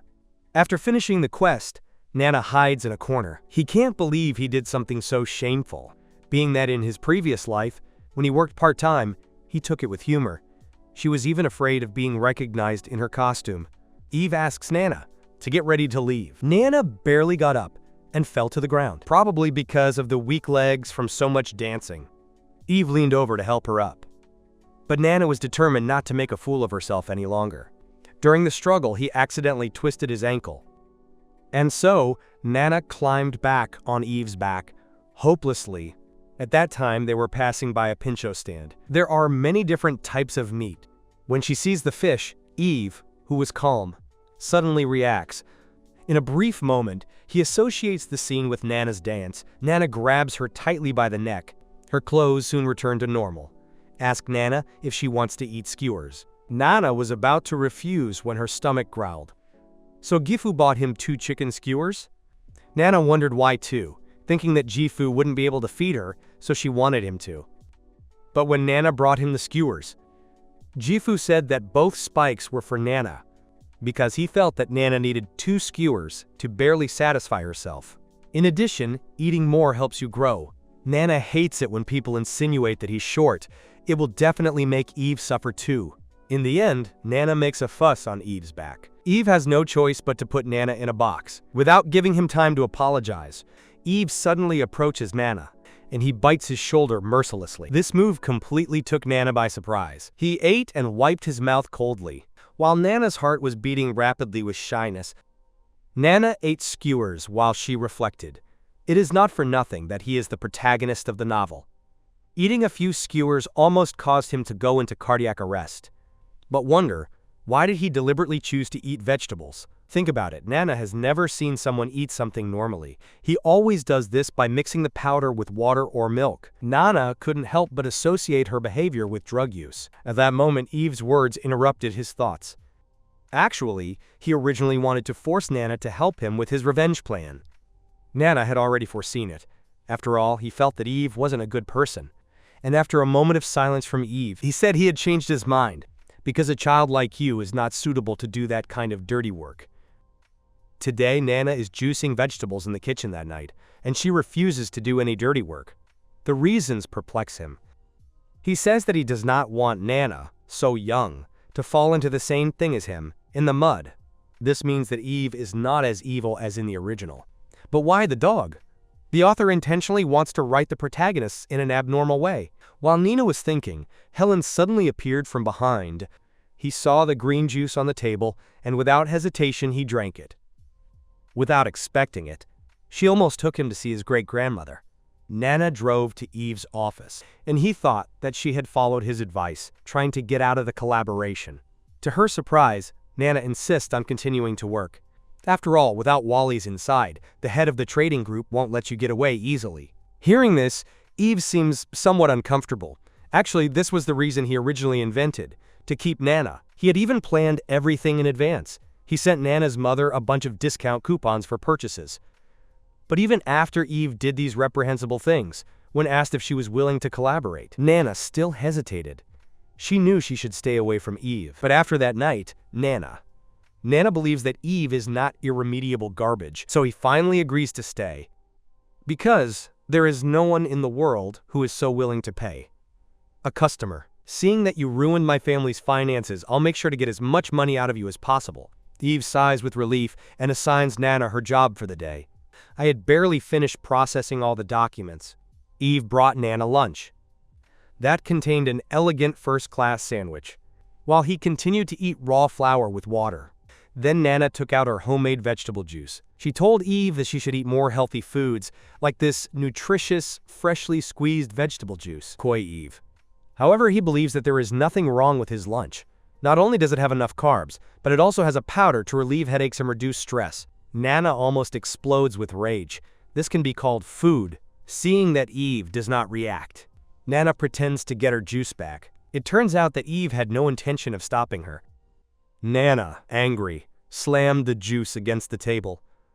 If you don't want to drink it, throw it away yourself. Nana strolled away, furious, feeling as if she had fed a dog. To her surprise, the next moment she heard Eve say thank you. Eve, may Nana not have to do these things again in the future, because people who are kind to him are either twisted or kinky. After drinking, Eve complained about the bitterness. Nana thought to herself that luckily, Helen tried the benign one before and helped her improve it. So he asked Eve not to eat that kind of powder again, ruining her health this way before the salary arrives, and you will be able to perform the role of your talented boss well. At that moment, a knock is heard on the door. Hearing her father looking for him for something, Eve's face instantly darkened. But when his father's subordinate came in, Eve put on a playful expression again, indicating that she would go immediately. Such a contrast frightened Nina to the point of almost letting go of the goosebumps. Before leaving, Eve whispered to Nina to close the door tightly and not to go out. Nina, with nothing to do, looked for a book on the shelf to read. A book called Tragedy. The origin caught his attention. He thought it was a romance novel. Finding that it was not interesting, he flipped through the first few pages. Eve's sudden approach frightened Nana, who let out a scream. After a brief apology, Eve hugged Nana, though this action was unexpected. She did not resist, she knew. At this moment, Eve's heart is pierced by pain and sadness. The next instant, she pushes Nana away, and her expression returns to normal. As if nothing had happened, he returns to his workplace. But Nana suddenly notices that their clothes are covered in wounds. Seeing it makes her tremble with pain. Even so, he tries to keep working. Nana for the first time perceived the cruelty of the head of the mercantile group. In the following days, Eve's attitude towards Nana changed. From the day of his wound, every time she saw Nana, Eve would get excited and get closer. Where he leaned on Nana for comfort. Truth be told, if she had been the crown princess, she would have been enraged by now. But Nana didn't give Eve too much thought, because Eve, normally cold and cruel, had become that way. It was enough to show his inner exhaustion. Eve's expression alternated between bloodlust and that of a child. Nana convinced herself that this came from Eve's trust. What gave Nana a headache was, whenever Eve felt anxious, she would do completely absurd things to release her emotions. This time, he treated Nana's hair like dog hair, and he even argued that it was a compliment about the fluffiness of his hair. Seeing that Eve was getting more and more daring, Nana finally couldn't take it anymore, even though she is always worried about Eve. Hearing this, a hint of disappointment crosses Eve's face. He tells Nana that he only needs to complete one last covert mission and it'll all be over. The clothes require Nina to become a 10-year-old girl in a way that no one can recognize. Take out the magic stone provided by the clothes. The magic power within was potent and familiar to Nina. Like the earrings Kree gave her, exactly the same. Remembering what Corey said earlier, that he had infused magic into them, Nina became more certain that this sorcerer was Corey's work. As the sorcerer cast his magic, Nana's transformation gradually ends. Upon opening her eyes, she realizes that she has become her childhood self from her past life. Looking in the mirror, Nana seems to be excited, because this is the happiest time of his life, before the death of his parents. When she reaches the street, Nana remembers that she forgot something. Today was the day I was supposed to be with Kree. The days when the Crown Prince went to the food street. As he met Nana, he decided to let her know. Then, she ran up to them and asked them if they were waiting for Nana. Her sister lied by saying that her name was Yeon, that she worked for Nana. His sister couldn't come today on business. The Crown Prince stared at Nana, his expression full of doubt. Nana was so frightened that she broke out in a cold sweat. Immediately, the Crown Prince issued a warning. If Nina had any cases of child abuse, he should report it immediately. Kree slammed the Crown Prince up and asked him not to talk nonsense. After the Crown Prince stormed away, Kree stroked Nana's head, warning her not to do dangerous things. Be careful on the road. If you want to come and play, contact me anytime. At that moment, Nana understood that Kree had recognized her, thinking that it was probably because of that magic stone. Then, he quickly headed to the agreed-upon location overtime. However, just as he arrived, someone blocked his way. The other grabbed the collar of Nana's jacket, asking her if she was from the Balai room. Nana was immediately paralyzed. Had Eve's plan been discovered? Nana, cunningly, pretended to be a victim to try to get out of the way. I was just going out to run an errand for my dad. If I'm late, my dad will scold me. The other, after listening, simply lets go of his hand. It turned out that it really wasn't Nana. I thought she was that girl who likes to make healthy fruit juice from her childhood. Nana finally understands that the other is Eve.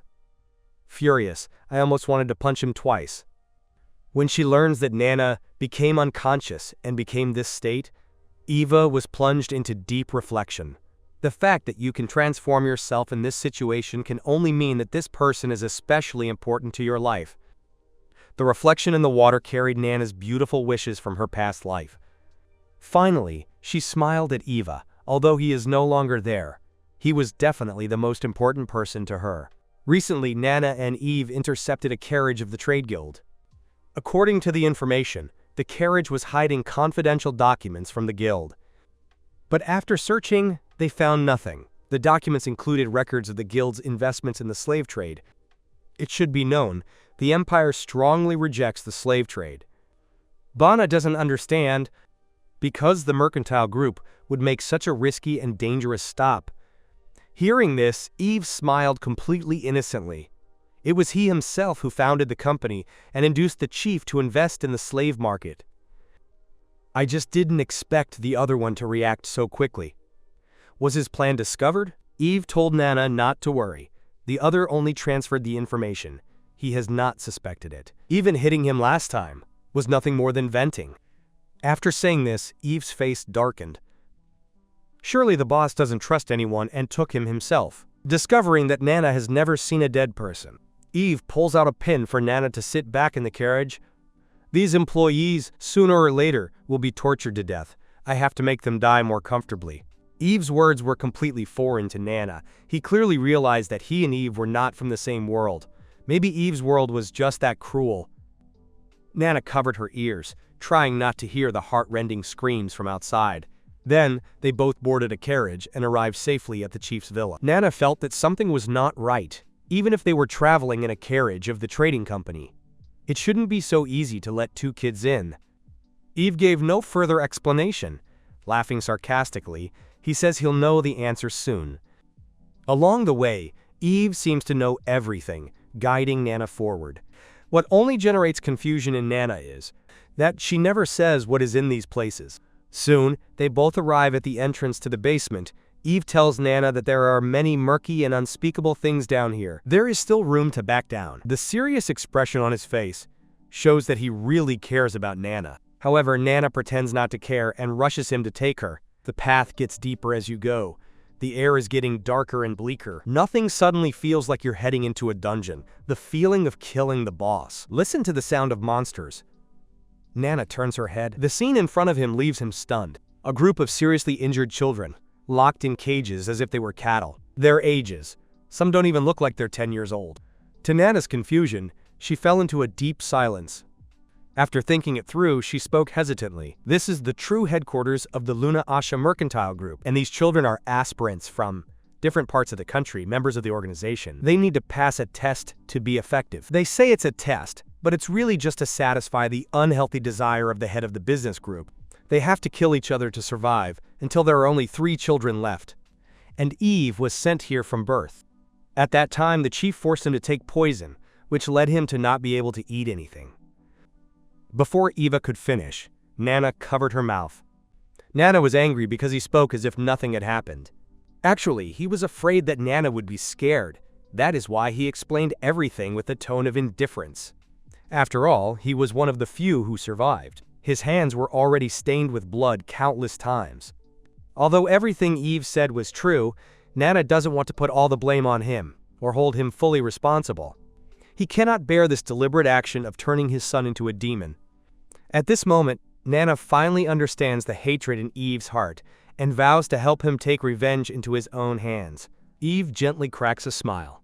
Nana's altruistic words, on the other hand, make him feel ashamed, because inside that front door something could happen that is disturbing. Suddenly, he regrets taking her so far.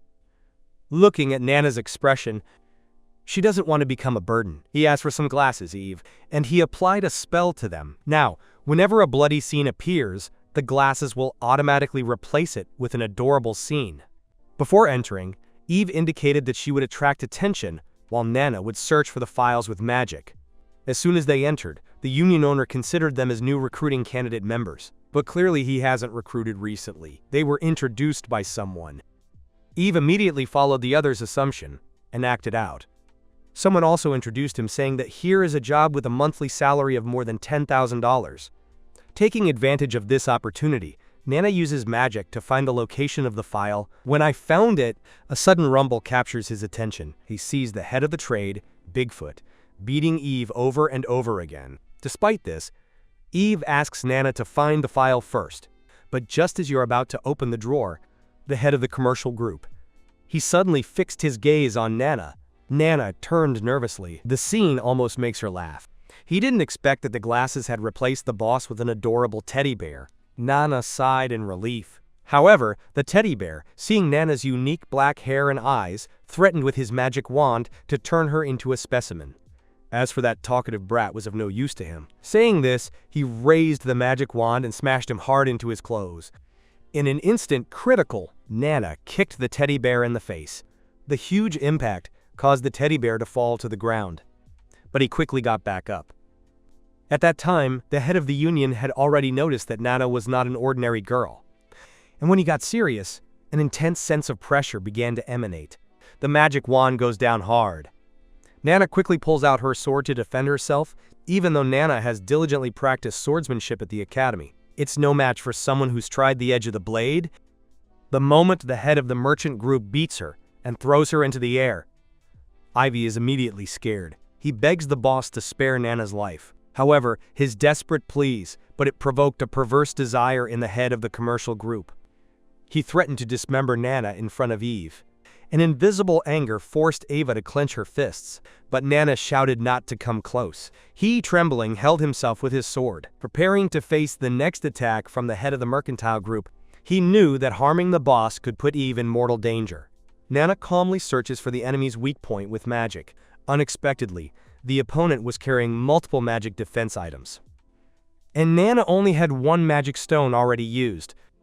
In order to extract as much magic as possible, Nana bit it with her teeth until it broke.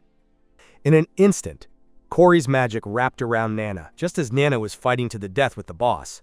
Yi Yi was immersed in painful memories due to her father's wicked ordeal. Some betrayed by brandishing one knife against the other. Others surrendered, begging for forgiveness. But his impression of these people, taken together, was not as deep as that of one person. This was the first friend he had ever met in hell. He sacrificed his own life to give Eve hope.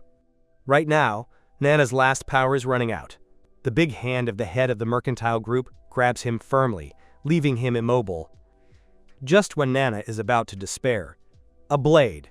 The sound of penetrating the flesh resonates over and over again. The lenses fall off. Nina saw the true image.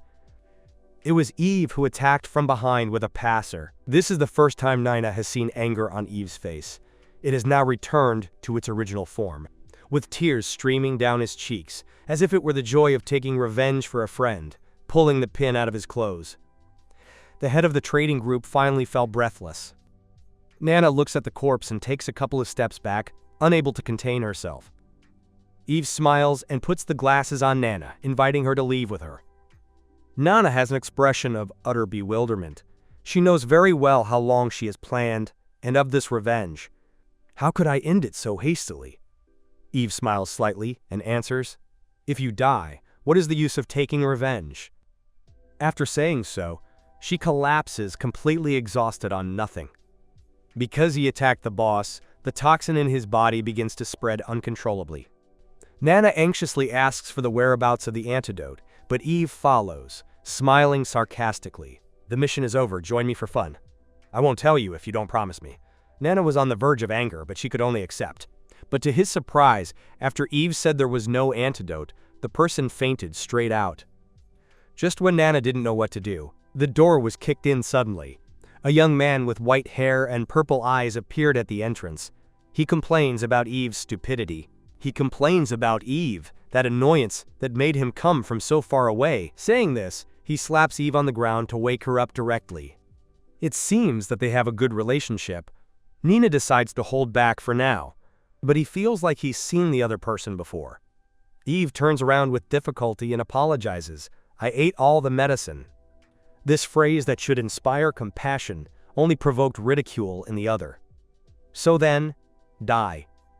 Nina was paralyzed. "I didn't know if I should let this madman go." And by that time, Eve was so hurt that she didn't feel like joking anymore. At his request, Nana discovered the identity of the white-haired man. It turned out to be Siwon, whom she met as a child. Hadden, Siwon sighed sadly. "What is the point of being alive?" Siwon used to repeat this phrase since he was a child. What Nana was waiting for us was that as a child I hardly spoke, yes, Won, who always looked at me with disdain. Now it turns out that he speaks with such provocation. The only thing that doesn't change is her arrogant personality and her angelic face that makes me fall into an ecstasy of absolute beauty. As Siwon releases his magic power, the poisons on his clothes soon dissipate. In this world there is dark magic, 3 types of magic, common magic, and sacred magic. Swan and his father Blanche. The Duke is known for his sacred magic. Angel appearance and protagonist Halo, forged by sacred magic, which makes Nana a little excited. At that moment, Eve recovers and gets up off the ground. Swan asks Eve if she still remembers what she wanted. It seems that they reached some kind of agreement between them. And if he seems to know Eve's engine, he looks at the corpse of the head of the consortium, comforting himself by saying that this disgusting dead guy is a good result, but sending him straight to hell would be a waste. How about we keep it for some pervert to play with, because he will inherit the duchy. The matter of the title of nobility is going well. He told Eve that he wanted to get into school early. He told Eve, "But don't say hello to me at school. It would bother me a lot." Finally, there is something else. When I walked in just now, I provoked the guards. So let's get away quickly now. After speaking, Siwon says goodbye and prepares to leave. Just before leaving, he stops. And he turns his gaze to Nana. The moment he sees Nana clearly, a flash of surprise flashes through his eyes and, moments later, he returns to his arrogant attitude, giving Nana a contemptuous look. After Siwon leaves, the persecution of the guards. The sound warns them to take the documents and escape quickly. And at that moment, Siwon looks worriedly towards the direction of the villa. He doesn't understand why that girl would show up in this place.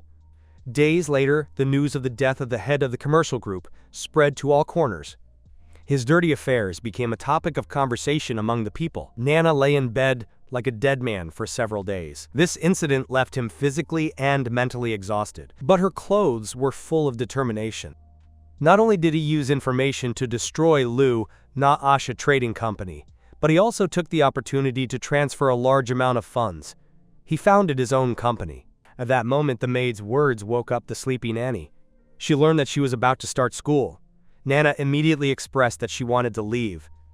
Now that he had made so much money, he naturally wanted to have as much fun as possible. Over the next few days, he accompanied Hess for a walk around the city. She took him to eat cake with her card. He went with Crown Prince Corey to the food street. Except for his annoying brother Helen, Nana created vacation memories with everyone. Now only the appointment with Eve remains. They originally promised that after it was all over, they would both go play together. Nana had just opened Eve's office when the other threw himself excitedly with open arms. Frightened, he immediately closed the door and said goodbye. Eve sadly promised that she would not hug Nana. Afterwards, the two shared a simple meal. Eve ate a salad as she recounted her grandiose plan, and Nana's gaze fell from time to time on Eve. This was the first time Nana had seen him eat normal food. Since the death of the head of the union, it seems that he has been released. The chains that imprisoned his soul are no more. The tattoos on his body have also lost their effect. This feeling of regaining freedom has awakened his interest in food. However, her appetite hasn't increased, so the rest will have to be entrusted to Nana. Following the principle of not wasting food, Nana drank in large gulps. During their great feast, Eve asked for a hug again. Unable to contain herself, Nana spat out all the juice. She reminded Eve that she had only agreed to play cuddle. That kind of behavior should be sought with someone else. When Yanjifu looks completely disappointed, he says he just wants to hug Nana. Because you look like a soft puppy. Nana is completely fed up with his nonsense, then go and adopt one. To his surprise, Jifu actually intends to do so. She goes to find a dog and name it Nana. Nana immediately warns him. Discard that absurd thought. Besides, why the hell would he have to accept Eve's hug? What if that prevents you from finding a partner?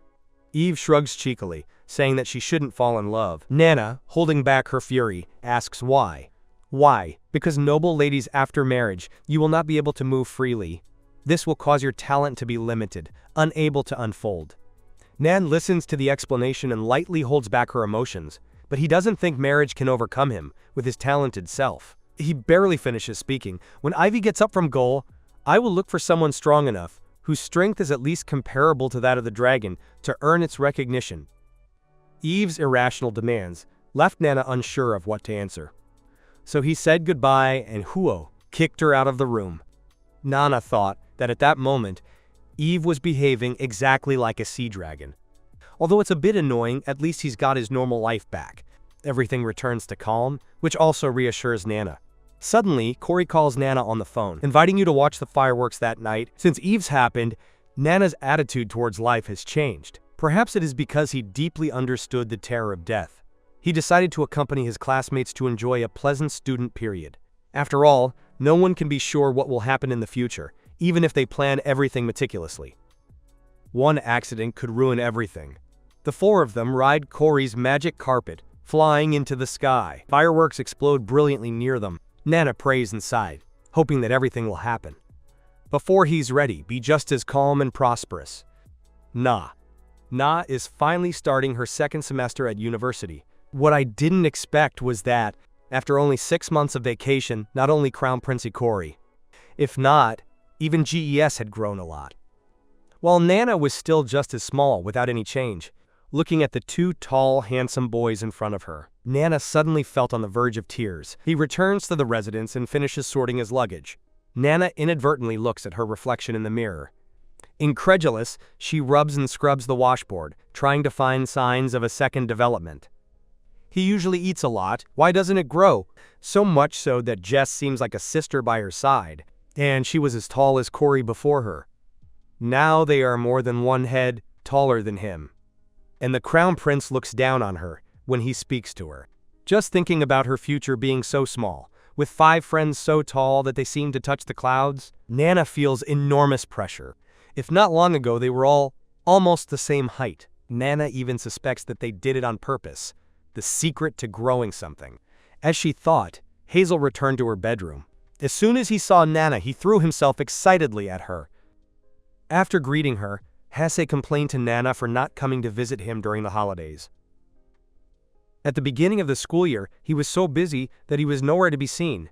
Nana, you also have to research the club's activities, practicing fencing every day until very late. Thus, Ace asks Nana to definitely find her during the break in the classroom, to play with him. Only after she promises does Isel leave her alone. Afterwards, Nana finds Corey and asks him how to grow taller. He thinks for a moment and thinks it probably has to do with eating vegetables. Nana is speechless. As much as he eats vegetables, he can't be less than Corey. If vegetables grew in proportion to their height, then their stature would reach at least to the ceiling. This left Corey unanswered for a while. After all, during his vacation, besides eating vegetables, everything remained the same as usual. He comforts Nana. Perhaps it's because of different stages of development. In fact, Nana also asked others this. Acer advised Nana to drink more milk. The Crown Prince, this fool, still doesn't speak like a person. I even thought that during the holidays I had not grown. It should be that Nana had become lazier. As for Jess, he was still the same as always. It didn't matter if Nana was tall or short, fat or thin, he saw her perfectly.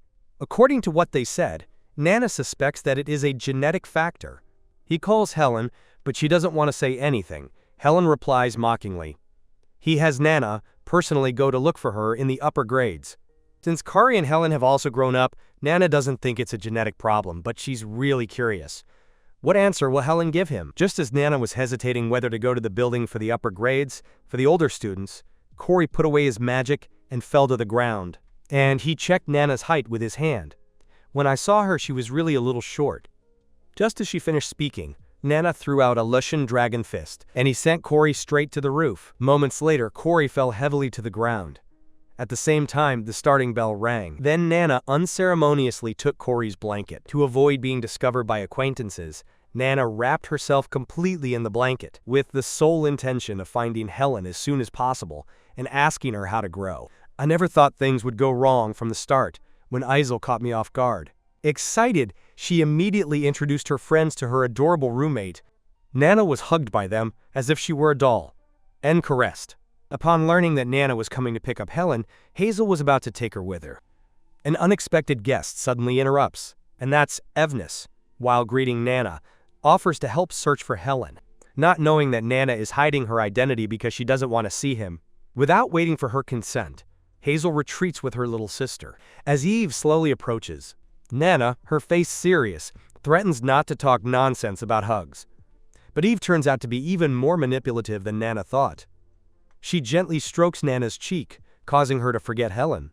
The one who is here is also his brother. He then approaches her, promising that he will not tell anyone. A lock of hair carelessly fell, moving Nana's heart. Suddenly, a voice interrupted the two of them. He sent to go touching his sister, clenching his fists in rage. It was not expected that ID would even take her into account. He smiled and said he would be more suitable as Nina's brother. And she asks him how much money. He would be willing to sell her the rights to the brother, because Nina now needs an attractive brother. Also, my blonde hair looks more like Nina, while the two were arguing. Nana stealthily moves away from the conflictive place. At that moment, Eve proudly boasts of having a couple tattoo with Nana. Nana is paralyzed. How can this crazy woman use the contract tattoo as ammunition for a fight? The moment Eve mentions that the tattoo is on her butt, Nana and Helen stiffen in place, without giving Nana a chance to explain herself. Ellen, with an appearance of madness, made her swear that she would never set foot in the upper grades again. In the evening, Evifu watched Nana's movements in the bar that night. No matter how much he looked, each time he couldn't help but laugh out loud. Although it was a lot of fun, but this only took up a small part of the good memories with Nana. Thinking about it, every day with Nana I was very happy, whether it was when she carefully prepared vegetable juices, or he would force me to eat chicken skewers that I didn't like. She still remembered her worry when she was injured or poisoned. These moments were still intact in Eve's heart. Thinking over and over again, Eve conceived a dangerous thought. He should have kept Nana forever by his side. At that moment, a knock was heard on the door. Eve opened the door. The pile of luggage in front of her caused her some confusion. It turned out that a roommate was about to move out. I hear her name was Swen. Her expression became instantly unpleasant. The next day, the news that Nana wanted to grow up spread throughout the school. From then on, his table was always full of milk. During the break, her classmates will help her grow amicably. The lady of the canteen even prepares a special menu for Nana. Although this is the first time Nana has received so many congratulations, his heart is more full of shame. On the way, Nana complains about the Crown Prince's big mouth, which made this matter become public knowledge. Hess consults Nana. It is not necessary to grow so much. It is said that being short girls awaken more the protective instinct of boys. Nana only takes Jess's words as a compliment. Now everyone except her is maturing. In addition, she believes that her appearance has nothing to do with love. However, Nana, although she says that in the time of a student, you have to prioritize your studies, looking at Hess, which develops more and more, Nana feels hesitant. Which main guy should I pair with Hess? Jess notices the anguish on Nana's face. She thinks she's still worried about the altitude problem. So he takes Nana's hand and spins it around to cheer up. He accidentally bumps into someone in front of him. Nana quickly helps Hess. Hearing a swear word from the other side, Jess apologizes. However, when he clearly sees the face of the person in front of him, both Nana and Jess are a little surprised. The other has white hair and purple eyes. Clearly it is Nai from a while ago. Saiwan, whom Nina had seen in the villa. At the same time, Saiwan also noticed Nina and Jess. He immediately flashed a beaming smile and greeted Hess. Hess responded with a cold, Then they both walked away without looking back. Nina was stunned. Why doesn't Swan say hello to me? In fencing class, Nina followed the Crown Prince's stretching training, using branches over her head. During that time, he vented all his dissatisfaction towards his Swan. Even though the three of them were childhood friends, why did he only remember Hess? A few minutes later, Nana calmed down. In the novel, it is normal for the protagonist to recognize the protagonist immediately, and he is only a secondary character. Moreover, Saiwan's personality in the book is obnoxious. Not having a relationship with him would be the best. Suddenly, a sword interrupts his thoughts. The Crown Prince reprimands Nana for rambling. You don't train seriously. Nana points to a branch above her head and replies. He doesn't believe this training method is beneficial for growth. He tells the Crown Prince to try for 6 months, and if there are results, he will continue training. The Crown Prince is immediately furious. Since he is very tall, why bother doing this? In addition, this training method was designed especially for Nana. Just then, the professor's shout interrupted their discussion. He announced that starting today, the fencing specialty will receive a new student. The moment he hears about the new student, the Crown Prince trembles uncontrollably. His reaction arouses Nana's curiosity. However, the moment she sees Eswin, Nana is also surprised. As the professor had described, Iswine comes from Duke Blanchy's family, known for its sant, no one can understand it. From generation to generation, they study. The magical Blanche family. Why would anyone be specifically dedicated to studying that? However, compared to this, what surprised people the most was Swan's beauty. At that moment, the Crown Prince who was next to Nina had disappeared.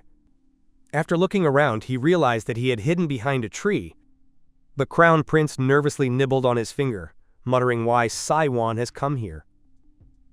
There is no doubt about it because the Crown Prince is afraid of him. Faced with Nina's doubt, the Crown Prince defends himself by saying that he simply does not get along with his life.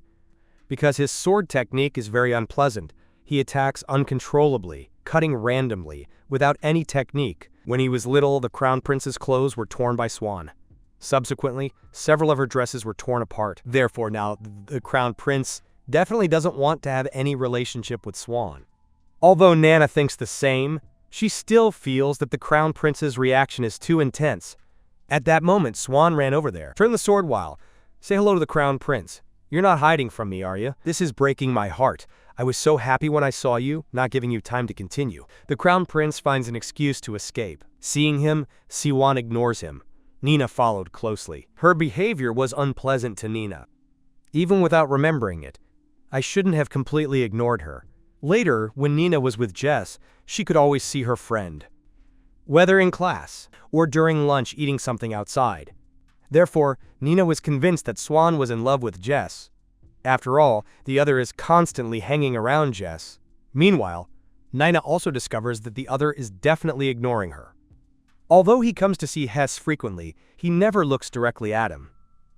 If he wants to win over a girl, Shouldn't he make friends with her best friend? Nina, with resentment, went to her pleasure of writing. When they arrived at the scene, they saw the traffic light trio, furiously chasing Saiwan. The fencing suits of the three of them had been pierced by Siwon.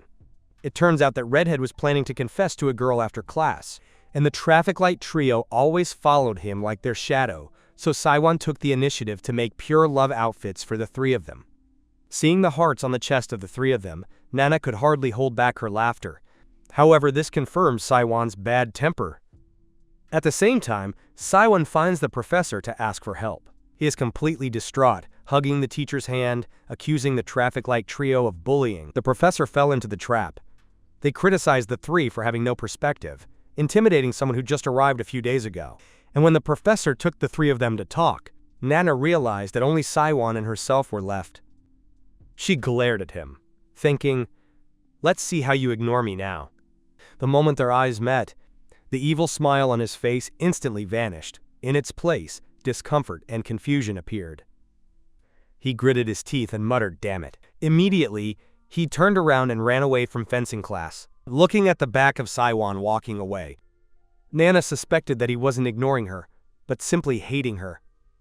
And in the following days, Nana never saw Swan again.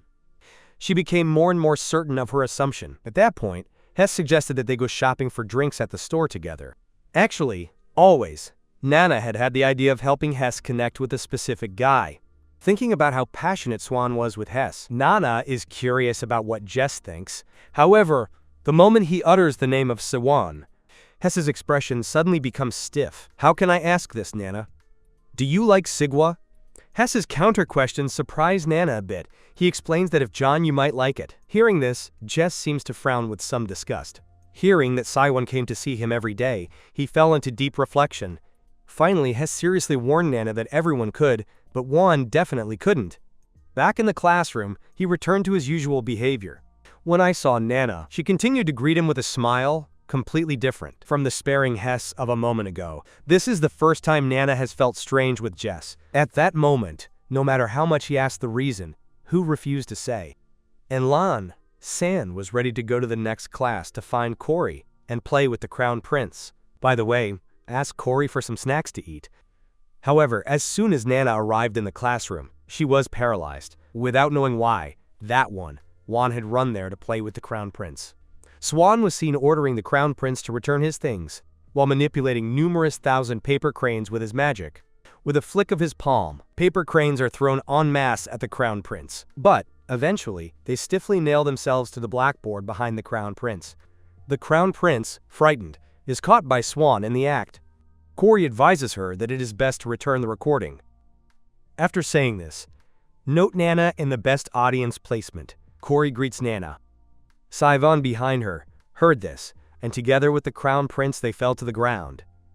Nana and Cory, seeing him, were speechless. Both decided to leave that place of conflict that was the classroom. Afterwards, Nana happily ate some sandwiches. She sighed that Cory was the best. You could tell right away that she wanted something sweet. It turns out that they had just left the classroom. Cory gestures for Nana to reach into his pocket. In the pocket, she has especially left a space. The magic can go straight to Cory's snack store. And Cory indicates that she will always be ready to give him whatever Nana wants to eat. Because it has given him too many pimples, Nana even skipped lunch. Passing by the bank, she discovered that someone had arrived even before her. Beside him were several magical items of considerable value. Nana immediately deduced that it must be the Crown Prince, someone without financial worries, and from his complexion, he also seemed to match. Nana came over to try to wake him up, but no matter how much I called him, there was no reaction. Finally, he simply lifted the jacket that covered him. He didn't expect to find Saiwan sleeping. Seeing how the color of his face visibly worsened, Nana also became nervous. Without giving him time to apologize or explain himself, Saiwan retrieved his coat, and then he put it back on his face. Nana thought his attitude was understandable. After all, Siwon had always loathed her. But Nana was still sincere and apologized to Siwon. Immediately afterwards, Siwon sat up. Covering her face, staggering, she tried to leave. But he tripped over a stone and fell to the ground. Nana suddenly felt sorry for him for suffering like this because of his disgust, thinking that Siwon probably hadn't eaten yet. He set a sandwich aside. Nana hadn't left yet. Siwon became enraged and furiously kicked a stone on the ground. Nana interpreted this as Siwon's dislike of her and quickly walked away from the scene. At night, Hess helps Nana with stretching exercises. She believes that just with persistence in exercise, matching the clothes with the medicine she gave her, she will surely grow immediately. But Hess suggested that Nana stop for today. Because the classroom on the second floor is not dark, she doesn't want to be seen while stretching. It is Nana who asks him to rest on the side. She tries even harder herself, making difficult moves that Jess can't do. Suddenly, Jess asks him if he said anything after breaking up. Nana, in a state of panic, is unable to keep her balance. With a crack, he twists his ankle. The intense pain prevents Nana from getting up, just as Jess is about to seek help. A figure quickly jumps from the second floor. The person comes wrapped in clothes. You could barely see the blush on his face. Nana suddenly felt completely bewildered. He immediately recognized that this person was a Siwon. At the same time, a naked man ran out of the second floor, screaming for Siwon to give him back his clothes. Hearing this, Nana confirmed her suspicion, but she didn't understand Siwon's purpose. Meanwhile, Hess had already guessed Siwon's intention. He asked Nana to wait for him here. He would go and get the first aid kit himself. After Hess left, Swan had no intention of leaving. After hesitating for a moment, Swan finally said, "Show me your foot." Nana was stunned to hear. Swan then pointed to Nana's injured part. "You've sprained your foot, I'm going to heal you." Nana immediately rejected Siwon's goodwill. However, she felt more and more strange inside. This guy. Could it be that he threw himself out of the window to be cured? But he immediately warned himself not to think too much. After all, he is detestable, to the point that he doesn't even want to look at him. While Nana was thinking, Swan, despite Nana's rejection, extended his hand in front of him. Suddenly, an aura of holy magic erupted from his palm. Swan's healing of Nana seemed incredibly magical to him. Not only did she heal her injured ankle, even after training her for a day, her physical fatigue completely disappeared. This magic seemed to go through Nana's entire body, to the depths. Before Nana could fully enjoy herself, she stopped the magic. Immediately after, he removed the bandage from his arm in front of Nana, and he carefully bandaged it on the injured area. After finishing, he begins to look for something in his pocket. Without admitting a refusal, he hands Nana several jars. She, examine carefully to discover that they are all treatment potions of the highest quality, while Siwon only tells him to be careful in the future, and then turns around to leave. Nana is paralyzed by this whole sequence of actions, not understanding why Siwon has acted this way with her. Right then, Hess returned with the first aid kit. Both crossed paths like strangers, without greeting each other. Until they crossed paths, Hess spoke in a cold, indifferent tone. "You're a hypocrite." Swan was not far behind and replied, "I should tell you that." At the time, Nana had no idea about the dispute between the two of them. He placed the 5 potions, perfectly aligned on the table, and stared at them, trying to decipher Swan's intentions. At first she thought Swan loathed it, but from his behavior just now, it didn't seem to be the case. After some thought, he thinks it's a new form of practical joke. Swan had to leave him the potion on purpose, then extorted him, and charged him 10 times its value. Of course, Nana also knew that her ideas were a bit far-fetched, crazy, so he decided to ask the opinion of others the next day. The first person he would consult would be the Crown Prince. He also thinks that Swan is behaving strangely lately. Although he normally has fun harassing others, he now likes to laugh a lot. Nana doesn't understand what's weird about laughing. The Crown Prince pointed behind him and explained that Swan didn't usually laugh much. Now, torturing others laughing like this is even scarier. The Crown Prince walked over and warned Nana to be careful in the future. I heard that Swan is gathering information about him all over the place. But when Nana asked Corey for his opinion, he told her not to worry. Corey braided Nana's hair while he thought about how to say it. I thought what Swan was doing was very similar to what he was doing. Nana didn't understand anything. What did he mean, Corey? I hope it clarifies a little. Wanyan Corey curled his lips slightly, did not answer Nana's question. Instead, he changed the subject and praised Nana for being so beautiful. Nana picked up the mirror. She found that the way Corey braided hair was getting better and better. Before leaving, Corey also warned Nana, "Nana, you have to be careful at all times." After all, Swan isn't exactly a good person. Nana then went to ask Eve. She even made a bad face. He ordered Nana to stay away from Swan. Nana was speechless. She never thought of getting close. Hearing this, Eve was relieved, stroked Nana's head, and warned her that Swan was a dangerous character. "If he comes to talk to you, tell me," he said. As she said this, Eve's expression became serious. He explained that Swan's behavior had been too suspicious these days after so many years of knowing him. It was the first time she had felt strange with Swan. The resounding warning made Nana nervous. However, the next instant, while they were talking non-stop, she was caught red-handed by Swan, although Swan was wearing an adorable sheep mask. His words were exceptionally threatening. "If you keep talking nonsense, I'll send you to a nursing home early." He then grabbed her by the neck. Let him go to the side so that he is calm.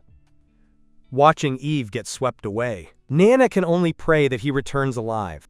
Combining the testimonies of 3 witnesses, although Swan helped Nana once, but Nana believes that this is not enough to change her opinion about him. And Nana is also sure that Swan doesn't have a good impression of me. I'll have to avoid him as much as possible from now on. But things don't always go as planned. The practical exam of the 2nd semester, although it is still the House of Monsters, this time neither Cory nor the Crown Prince will be able to participate. In response to Nana's question, the Crown Prince explained that his power is too exceptional. "I received an invitation to participate in the Fencing Master's examination, organized by the Empire, while Cory was called to repair the school's magical equipment." The Crown Prince patted Nana's head, saying that he also wanted to participate in the examination, but unfortunately, he and Nana are not on the same level. Nana was furious at the Crown Prince's provocation. He didn't expect that using high-level magical beasts to harass the Crown Prince had improved his abilities as well. Afterwards, both Cory and the Crown Prince expected Nana to team up with Swan.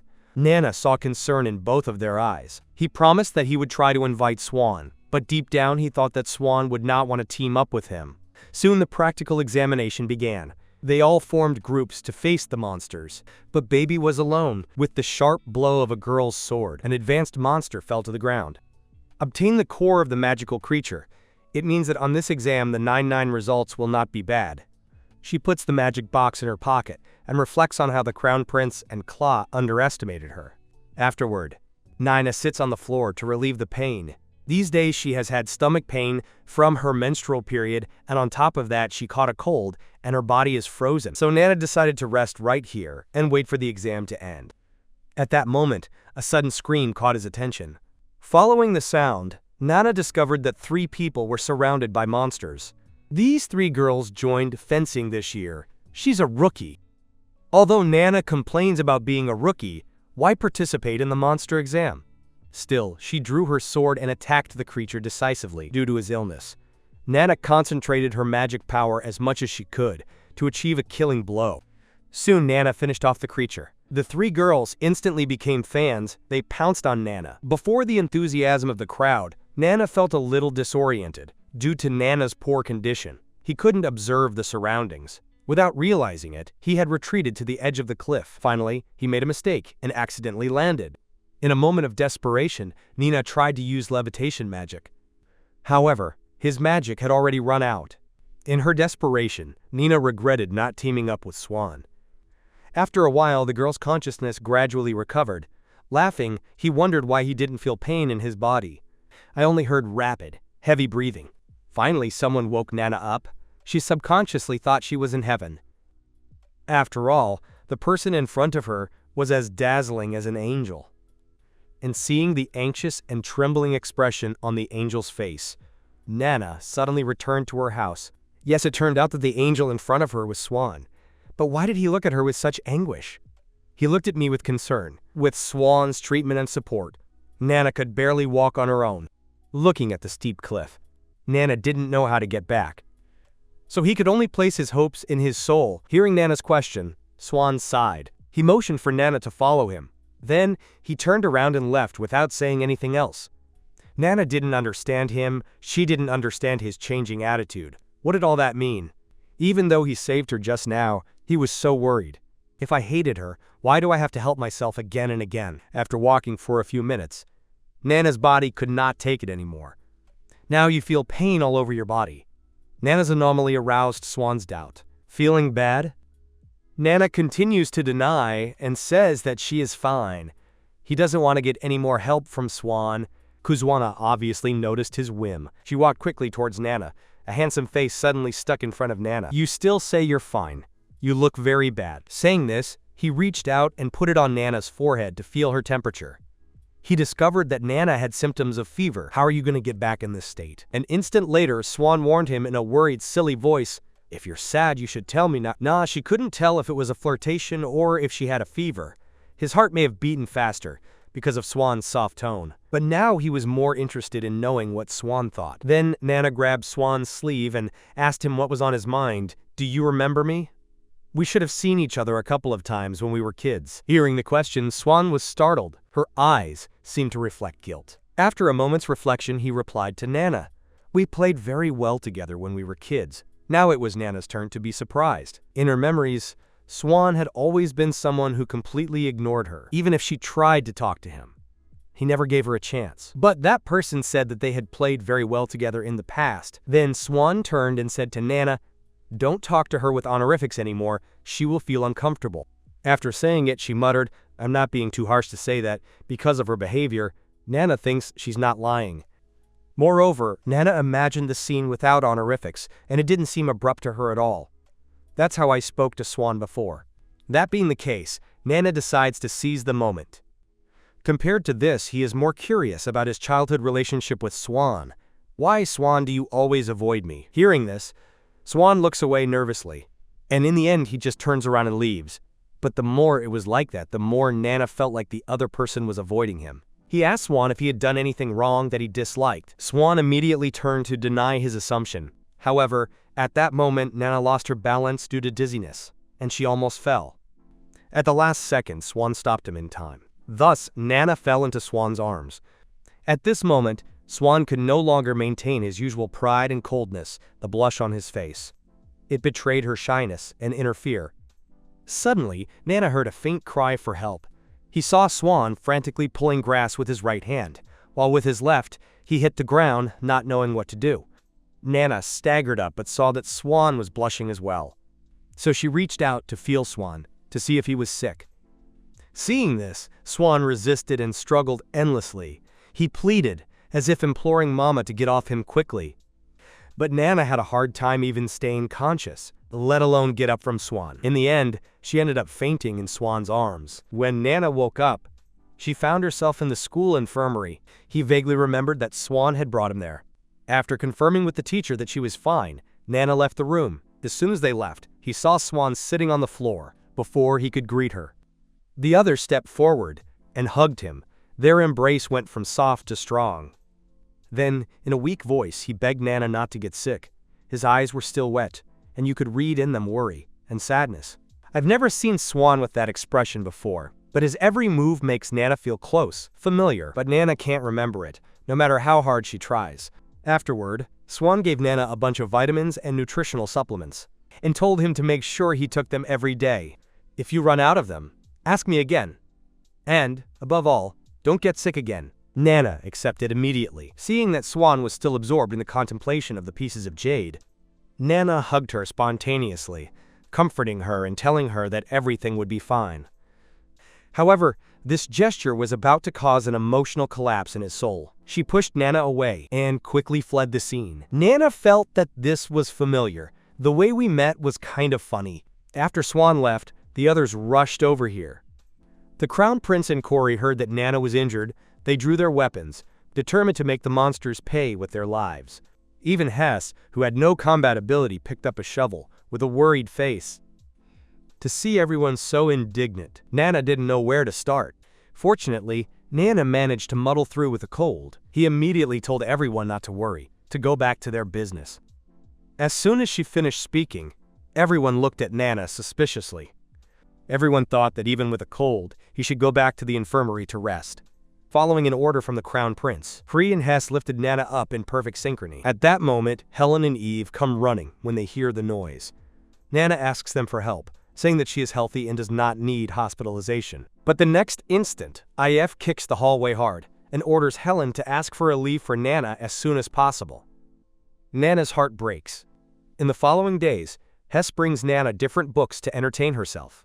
And to prevent Nana from getting sick again, she cleans every corner of the room every day until she is spotless. Because I slept too much during the day. Crown Prince Ikao also accompanied her to play when Nana couldn't sleep at night. Finally, without realizing it, the day of discharge arrived. Nana initially thought that this period would be boring. I didn't expect time to pass so quickly. With the company of my friends, I even discovered by chance that the clothes were an expert in cleaning. At that moment, the phone rang. As soon as I picked up, I heard my mother's worried voice, although Nana said that she was already recovered. But the boy still reminded Nana to be careful, since she was little. You don't even know how many times you've broken my heart. Before, after touching an insect, you would rub your eyes, which caused an eye disease. You trained with the sword every day until you were full of wounds, and you didn't even rest. Nana was tired of hearing such things. But her mother's next sentence sent shivers down her spine. It turns out that Nana had suddenly disappeared one day. No matter how they looked for her, they never found her. But in the end, Nana inexplicably returned to her room. However, this event that her mother was talking about never appeared in Nana's memory. Fencing class.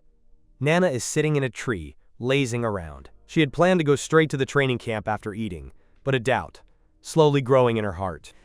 That morning, Nana learned from Hess that the pen she had used for years was a gift from her. But Nana was hesitant about the gift of the pen.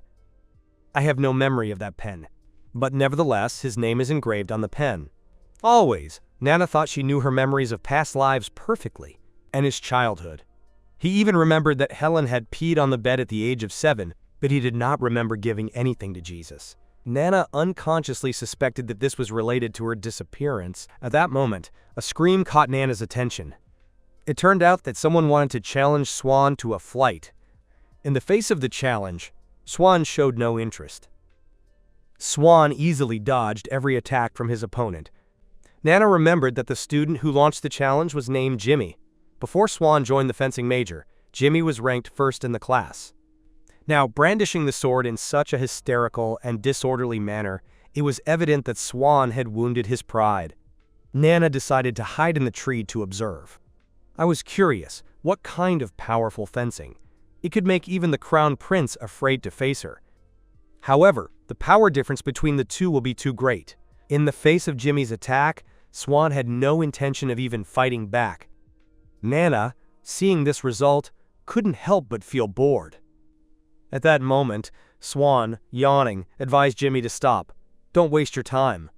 But his indolent attitude ignited an inexplicable fury in his opponent. Brandishing his sword, he shouted that today the outcome would be decided. Hearing this, Swan showed a murderous intent on his kind face.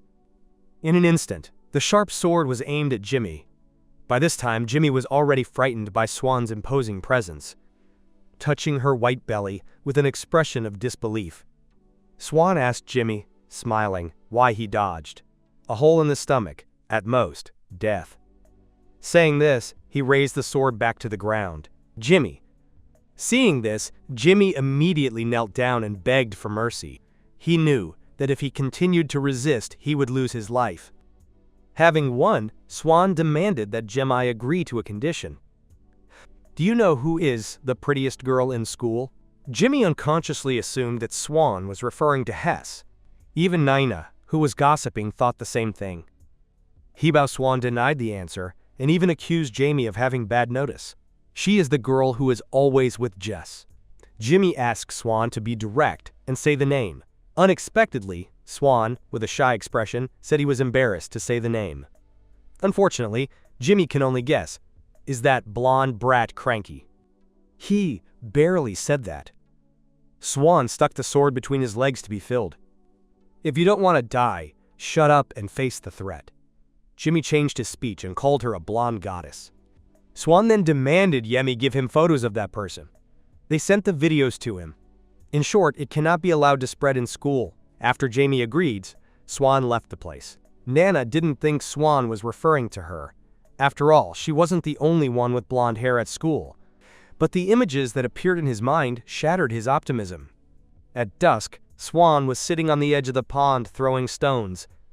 Her white hair fluttered gently in the night breeze. Under the evening light, his eyes reflected a slight concern. Na, who was passing by, was irresistibly attracted to this angelic figure. Na remembered that she had something to ask. When he saw that Swan covered himself with his sleeping clothes, Na ran to him to wake him. He called him several times but got no answer. Nana simply walked up to her and quietly asked Swan if he liked her. He barely finished speaking. Swan jumped.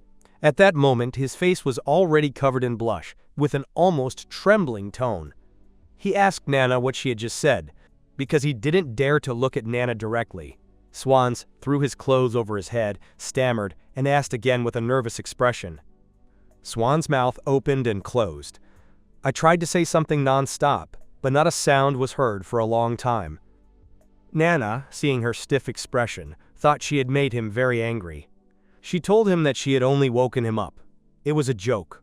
Hearing this, Swan calmed down a little at his questions. Nana first thanked Swan so much for the help he gave him when he sprained his foot, and for the help he gave him in the practical exam. He regretted having misunderstood that his father disliked him, so he had not been able to thank him before. Swan undressed shyly.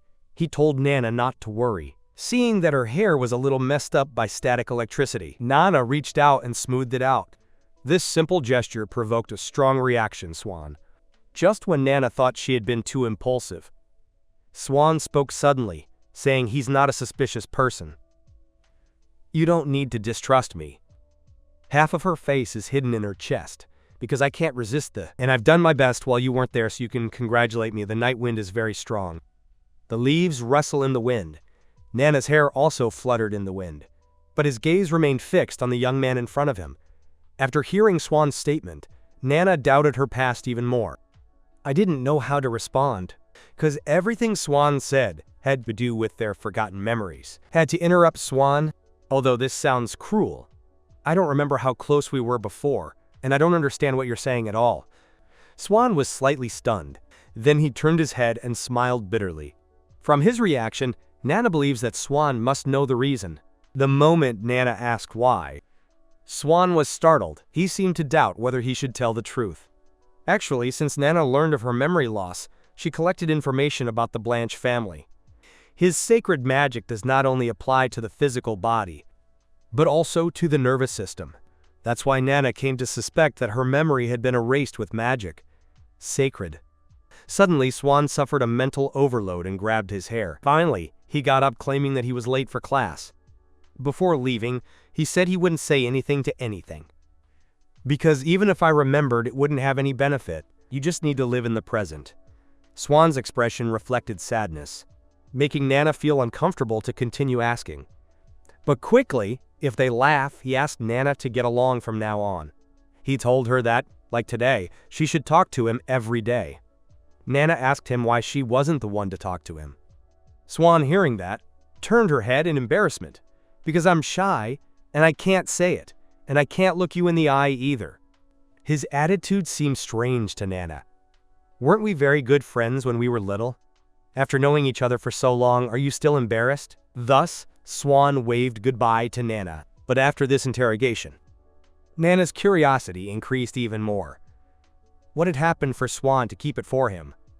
On the other hand, if they go back to her room, she felt relieved as if a weight had been lifted from above. I'm glad I didn't tell the truth. The heartbreaking scream of then still rings in my ears.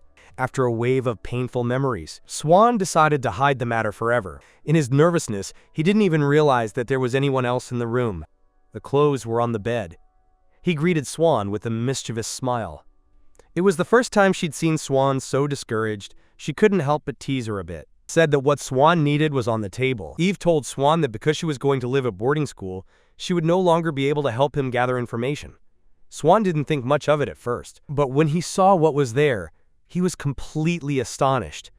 He wanted something related to Nana, but Eve sent her a picture of a blonde puppy, and said the dog's name was Nana. Seeing Swan's fury, Eve rushed to the window to escape. Before leaving, he asked Swan to stop worrying about Nana.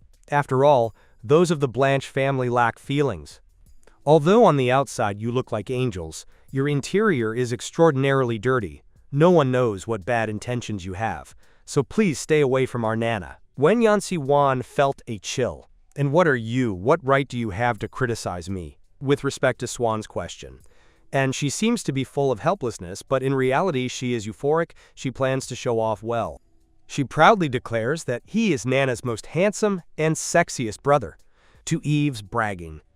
Swan has no reaction. He picked up a book and threw Eve out the window. After getting rid of Eve, Swan collapsed on the bed.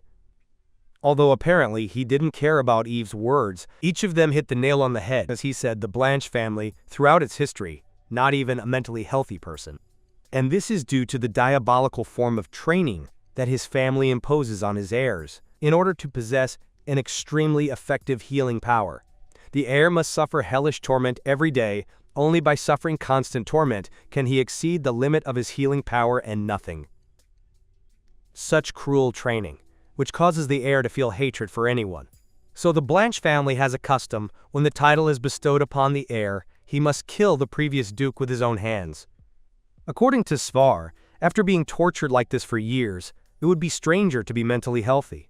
He also fantasized about killing the duke at all times. Perhaps it was luck or it was predestined. Now he no longer has any interest in, with that, after all, it was because of his father, who had the opportunity to meet Nana.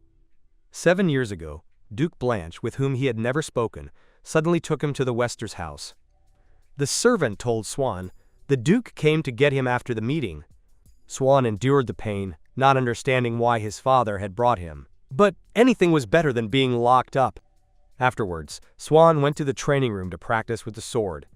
He transformed his hatred into strength, imagining that each blow reached those who had tortured him. Suddenly, someone's voice interrupted him. A blonde mucus was explaining to another child knowledge related to teleportation magic.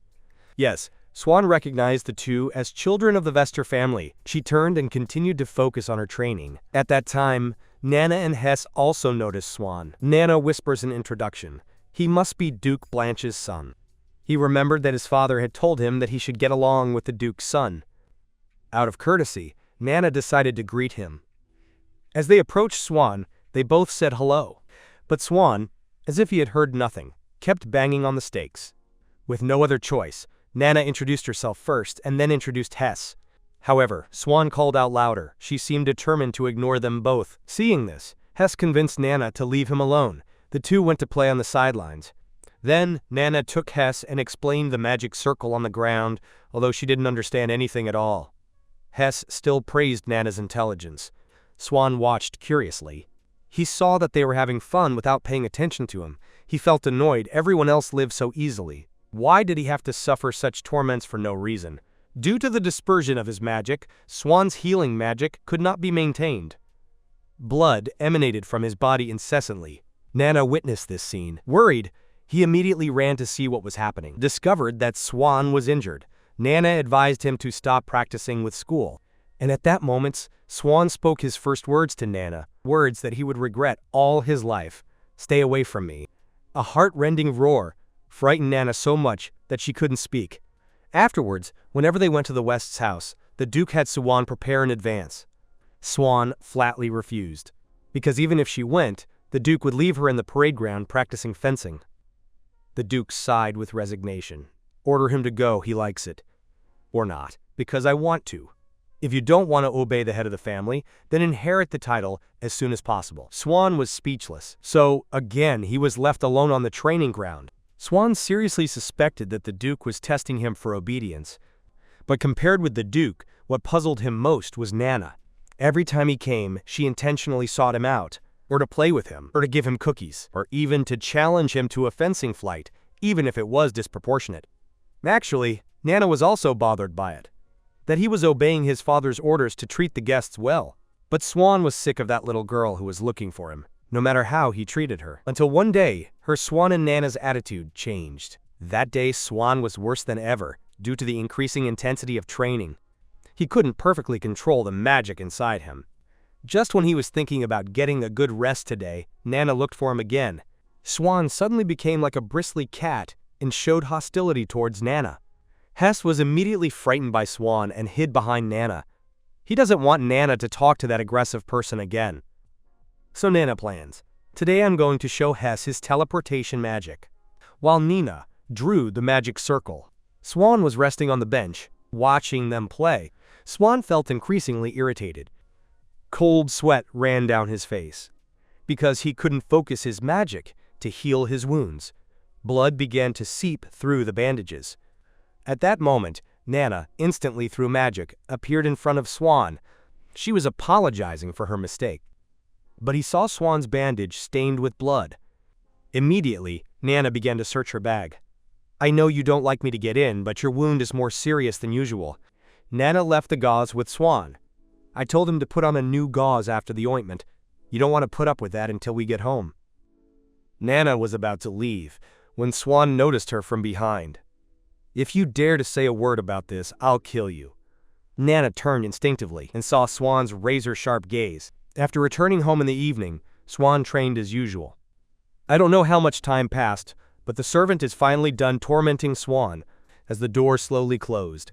Swan's gaze grew stronger and stronger. Since he wasn't in good shape today, the pain he felt was more intense than usual.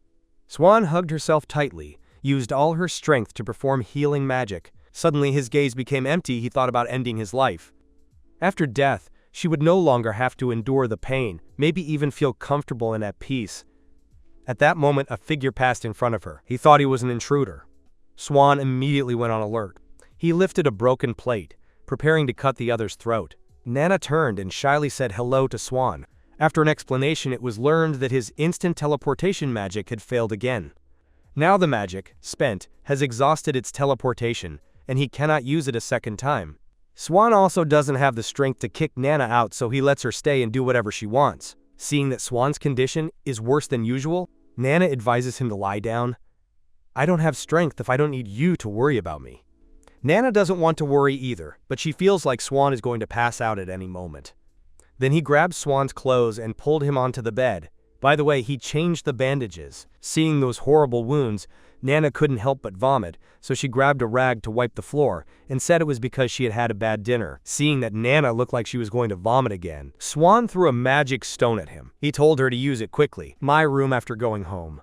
I'll tear you to pieces." He believed that this perfect threat would make Nana think twice. However, a few days later, Nana reappeared, bringing a bunch of magical accessories. Look at his satisfied face. Swan is completely speechless. "Do you think that I can't do anything to you with this?" Nana ignores Swan's warning. "Are you hungry?" Snack suit. Seeing that Nana doesn't take her seriously, Swan gnashes her teeth in anger. He screamed and charged at Nana, but Nana easily dodged him with one movement. Swan ended up falling backwards. As he had just finished training, Swan didn't even have the strength to get up from the ground. At that moment, Nana, putting aside their differences, offered her help. With a radiant smile, he lifted her off the ground. "After changing the bandage, we will play together." From that night on, Nana used to go to Swan's room. At first, Swan was annoyed, but Nana always brought him sweets and fed them with his own hands. She also changed the bandage, and she put him on the bed. Thanks to Nana's tireless care, her healing capacity was advancing at an astonishing rate. Now, small wounds were completely healed in an instant. Just then, Nana teleported to Swan's room. They greeted each other briefly. Swan then extended his hand willingly. "Anyway, I can't fight that. If you're changing the bandage, do it quickly." Nana is very satisfied with her commitment. While changing the bandage, Nana realizes that Swan's wound is not as severe as it once was. "It seems that it is because of my care." This caused Swan's healing ability to increase. At that moment, Swan's sudden question left her stunned. "Do you like to pretend you're good? That's why you take care of me?" Nana, of course, denied that answer, but Swan kept insisting. Nana decided to ignore his questions. In the blink of an eye, he changed the gauze to S Swan. Then he took out the snacks I brought from home. Finally, I took out the chest to entertain. "Okay, now let's start having fun." Changing the subject in such a clumsy way, Swan couldn't stand it.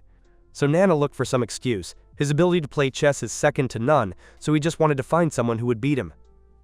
A shout from Swan interrupted his nonsense. Nana was startled and explained honestly, in reality, he simply thought it was a shame that Swan was locked alone in the room. Normally when you're sick, it's best to have someone around, nor can he bear to see the children hurt and sad. Swan was a little confused. "This is the reason why. Do you treat your pink-haired girlfriend like a younger sister? Besides, you're a child too. Why do you play mature?" Hearing Nana's explanation, Swan suddenly felt bored. "So you come to visit me every day?" It's just out of compassion.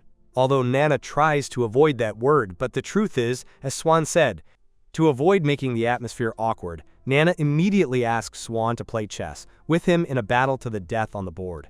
With chess deciding the winner, Swan let out a silly chuckle. "If you're losing every day, how can you be so brazen?" Nana, angry, throws the board and says that she has not lost. Seeing that it is getting late, Nana uses teleportation magic to leave. Swan watches her silently without trying to stop her. Suddenly he tells Nana that the next time he comes at this very time, not a minute before. Nana nodded her head and said goodbye to her friend. "See you tomorrow." Swan didn't like the word friend very much. Nana said they played together every day and that knowing each other's secrets made them friends.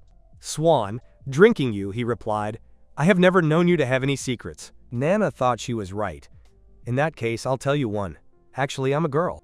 Wen Jiangji couldn't hold back and spit out all the tea. His mind was chaos, according to his understanding, except for his perverted father.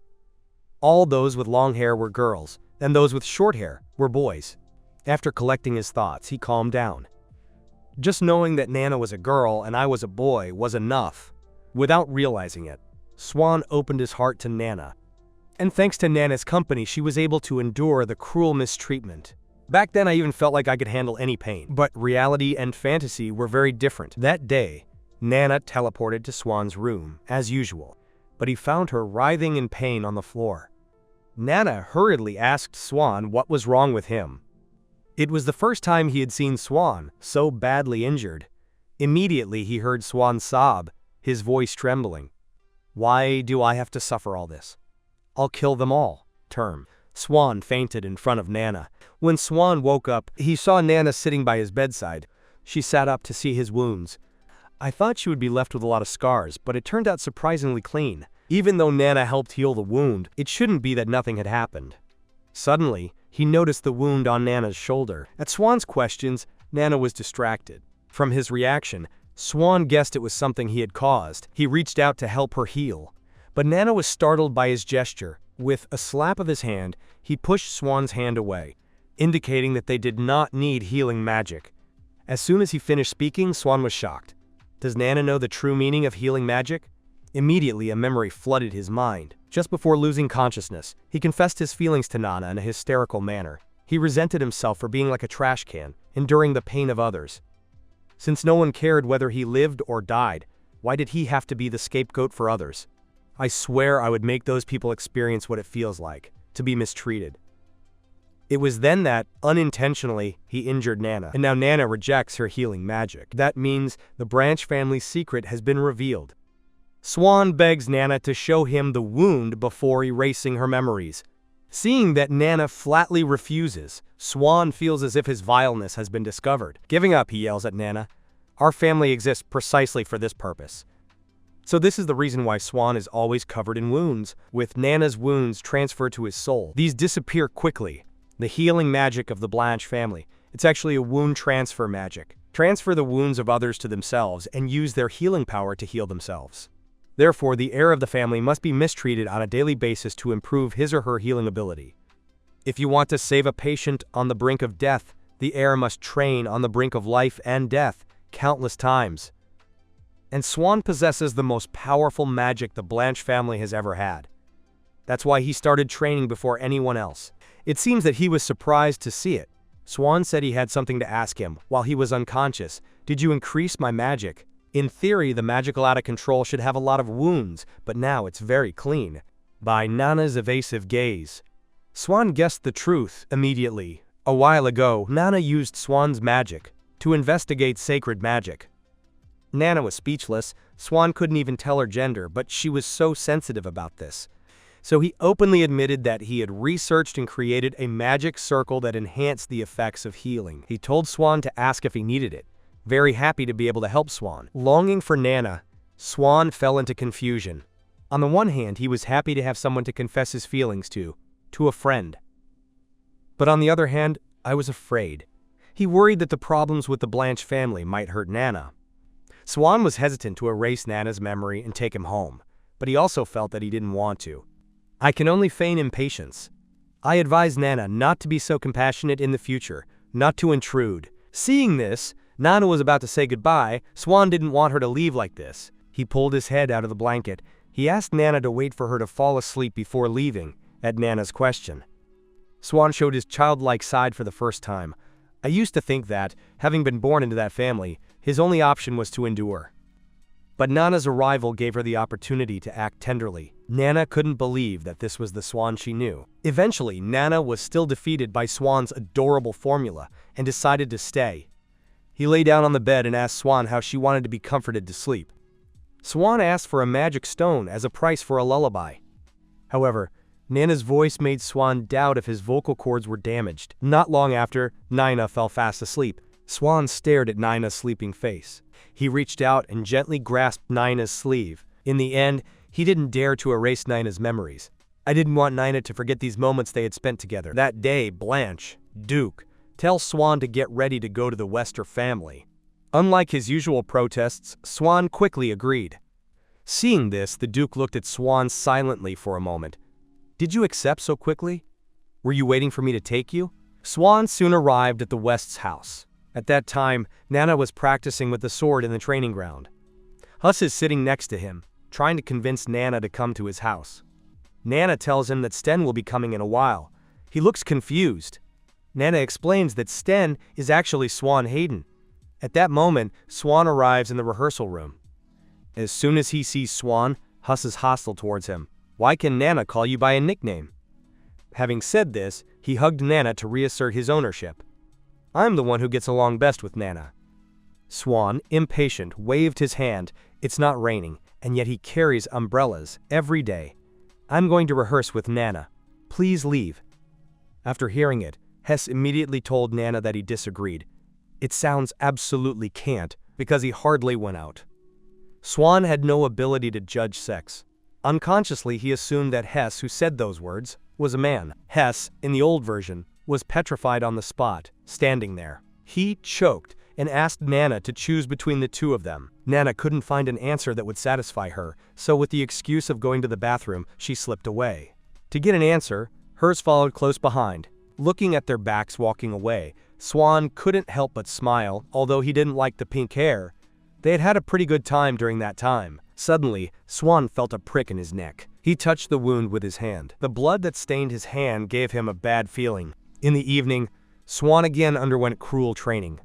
This time he was forced to endure the wounds of various soldiers and patients. He thought they wouldn't be easily cured. Swan slumped down in bed with difficulty.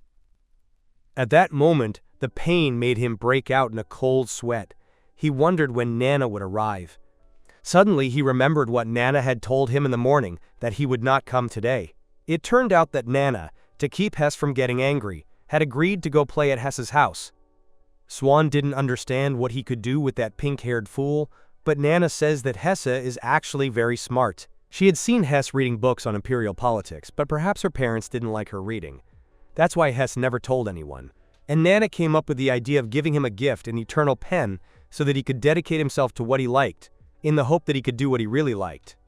Swan despaired to know that Nana would not come. He never thought that he would become so dependent on her. Swan clutched the blanket and tried to cope with the pain alone as before. He ordered himself to hold on. If only she waited for tomorrow, Nana would come. But just at that moment, Swan's wounds all over his body were torn apart, accompanied by a pitiful cry.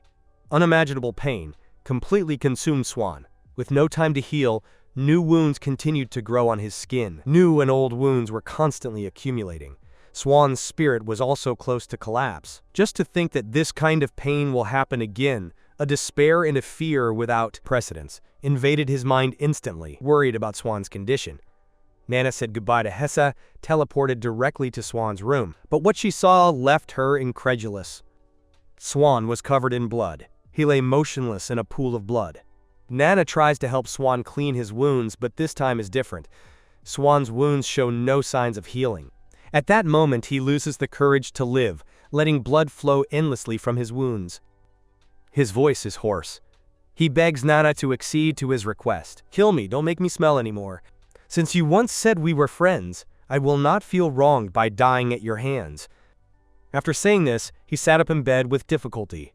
Right here, cut my neck and free me. Nana, furious, asked Swan to stop talking nonsense. However, the response he received was the heartbreaking roar of his background. She accused Na just doesn't understand how much pain there is now she's fed up with this hellish life. His breathing becomes labored and accelerated by pain, listening to Swan's constant pleas. Nana also hesitates, not knowing what to do. In the end, she said she couldn't do it. "Do you want me to have nightmares about making me do this? I'm not going to be responsible for your death." Then Babe grabbed Swan, and he forced her to stick her forehead to his, "Though I can't end your life, if I can share your pain with you." With that said, Nina chanted the magic circle activation spell. A blinding light enveloped them both. Swan understood the meaning of Nina's words, but he couldn't stop them. Until the magic ended completely. Nainan didn't let go of his hand. His body exploded.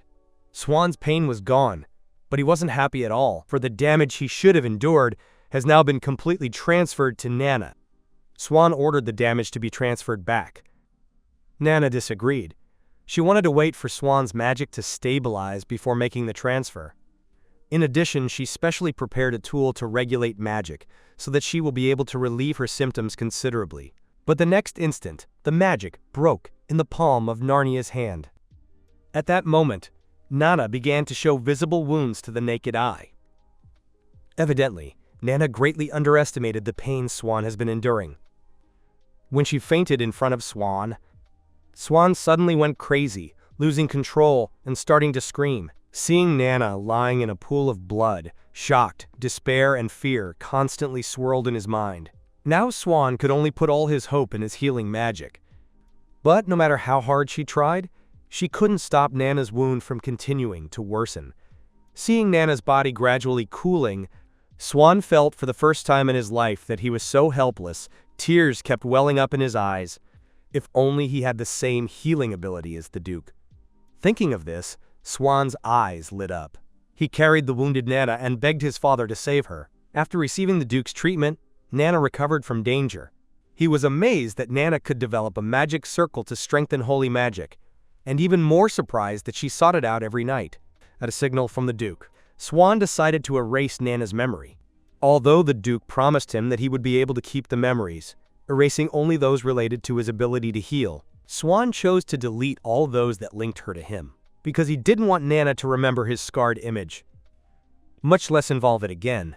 Swan placed his hand on Nana's forehead. Infused with magic, Swan entered Nana's spirit world. The candles in front of him were the bearers of his memories. Although he was curious to know who Nana had had good memories with in the past, Swan didn't dare to look. After finding the memories related to herself, Swan picks up and reviews the moments he spent with Nana. Then, frowning, he turns them off one by one. After doing this, dip the candles into the water, just as he's about to leave. He suddenly thinks that since he destroyed a memory of Nana's, he might as well help Nana heal. One more bad memory. In the spiritual world, the color burgundy represents pain, of memory. Swan looked around, finding no burgundy candles. Then he looked up and discovered, in a place unreachable for him, countless Burgundian memories, densely entangled. Swan couldn't believe it, that Nana had so many painful memories. In those memories, he saw a black-haired girl whom he had never seen. After this, Swan kept vigil for Nana all night, but Nana showed no sign of awakening. Out of concern, Swan sought out the Duke to ask about anything. The Duke was fed up with Swan. An hour ago, he had been called to check it. He said bluntly that Swan must be holding Nan back. Swan was angry at this and called the Duke a charlatan and turned to go back to his room. At that moment, the Duke stopped Swan. Right now, his skill has reached the inspection level. The Duke wants to know if Swan intends to participate. This is something that every generation of the Blanche family, their heir, must experience. It is also a necessary condition to inherit the title, to heal countless wounded soldiers on the battlefield, to polish their skills. All the heirs general must be there, they must stay 10 years or more, but the Duke believes that with Yiswan's talent, only 3 years will be enough. That said, he pointed to the mountain of documents behind him. He hoped Yiswan would return soon to inherit the title. To this end, he promised Yiswan, no matter which academy Nina goes to in the future, he pleases her. Swan was perplexed as to why the Duke renounced his title. Suddenly, he remembered the question that had been confusing him for a long time. Why? Being the duke of a magical family, did he demand that he learn swordsmanship? Why did you deliberately take him to the Westie's house? The duke's carefree explanation. I just wanted Swan to come out for some air. Before he inherited the title, the previous duke, until he went out to inspect, kept him locked in his room training. So what he did was just so that Swan wouldn't torture him too much when he acts. It would be ideal to be able to cut its throat with a clean slash. Though the duke's answer filled Swan with sacredness, he felt the distance between them shorten. He remembered clearly that he had longed to kill him at every moment, but now, after talking to him, the idea had vanished, and not only with the duke, Swan no longer felt such an aversion to others, and this was because he had someone to share with. Friends overwhelmed by pain, looking at Nana, unconscious on the bed. Swan seriously suspected that the duke was lying. Unexpectedly, Nana woke up the next instant.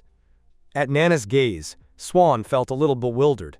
Hearing Nana ask about her identity, Swan couldn't help but shudder. She became convinced that she had to be ruthless, so that Nana would forget it completely. Even this brief memory I planned to delete. Just as Nana hesitated, Swan put his hand on Nana's forehead and released magic. Accompanied by his blessing, Nana fell asleep again. Now, I just have to take Nana home and everything will be fine. As a farewell, Swan leaves a light kiss on Nana's forehead. After what happened, Swan and the Duke opened up to each other. But what worries the Duke is that Swan mentions Nana's name constantly. He even went so far as to beat the Crown Prince for it. This worries the Duke. He came up with the idea of erasing Swan's memories. Soon after, Swan volunteered to go to the battlefield. I didn't want to see Nana again, and have to pretend that nothing had happened. He didn't want Nana to suffer again because of his ineptitude. So Swan tried his best throughout, only to be able to one day have the right to be in front of Nana, even if the process was very painful. But he gritted his teeth and endured it again and again, only to be able to see Nana again. Back to the present. Swan is in the classroom, worried about how to greet Nana. Just thinking about Nana, her heart can't stop beating strongly. I thought Nana would still be like a boy like before, but he didn't expect her to be so beautiful now. To him, Nana was as beautiful as a fairy. Too radiant, he didn't dare to look her in the eye. That's why, at their first meeting, he didn't dare to greet her. When he saw her carrying her luggage in the street, he had already noticed Nana. Because of the nerves and lack of preparation, he decided to pretend he hadn't seen her. Unintentionally, I bumped into the damn pink hair. Seeing the person I longed for so much to appear in front of me, I couldn't utter words. Now, remembering that scene, I feel ashamed. The strange look of my classmates fell on me. Suddenly, an image crossed my mind. Na and I, our first meeting with Nana must have been in the villa, although she had the appearance of a child. He is sure that this was the person he saw when he erased the memory. Back then, he tried to help Nana heal. But the pain was so deep that he couldn't get close.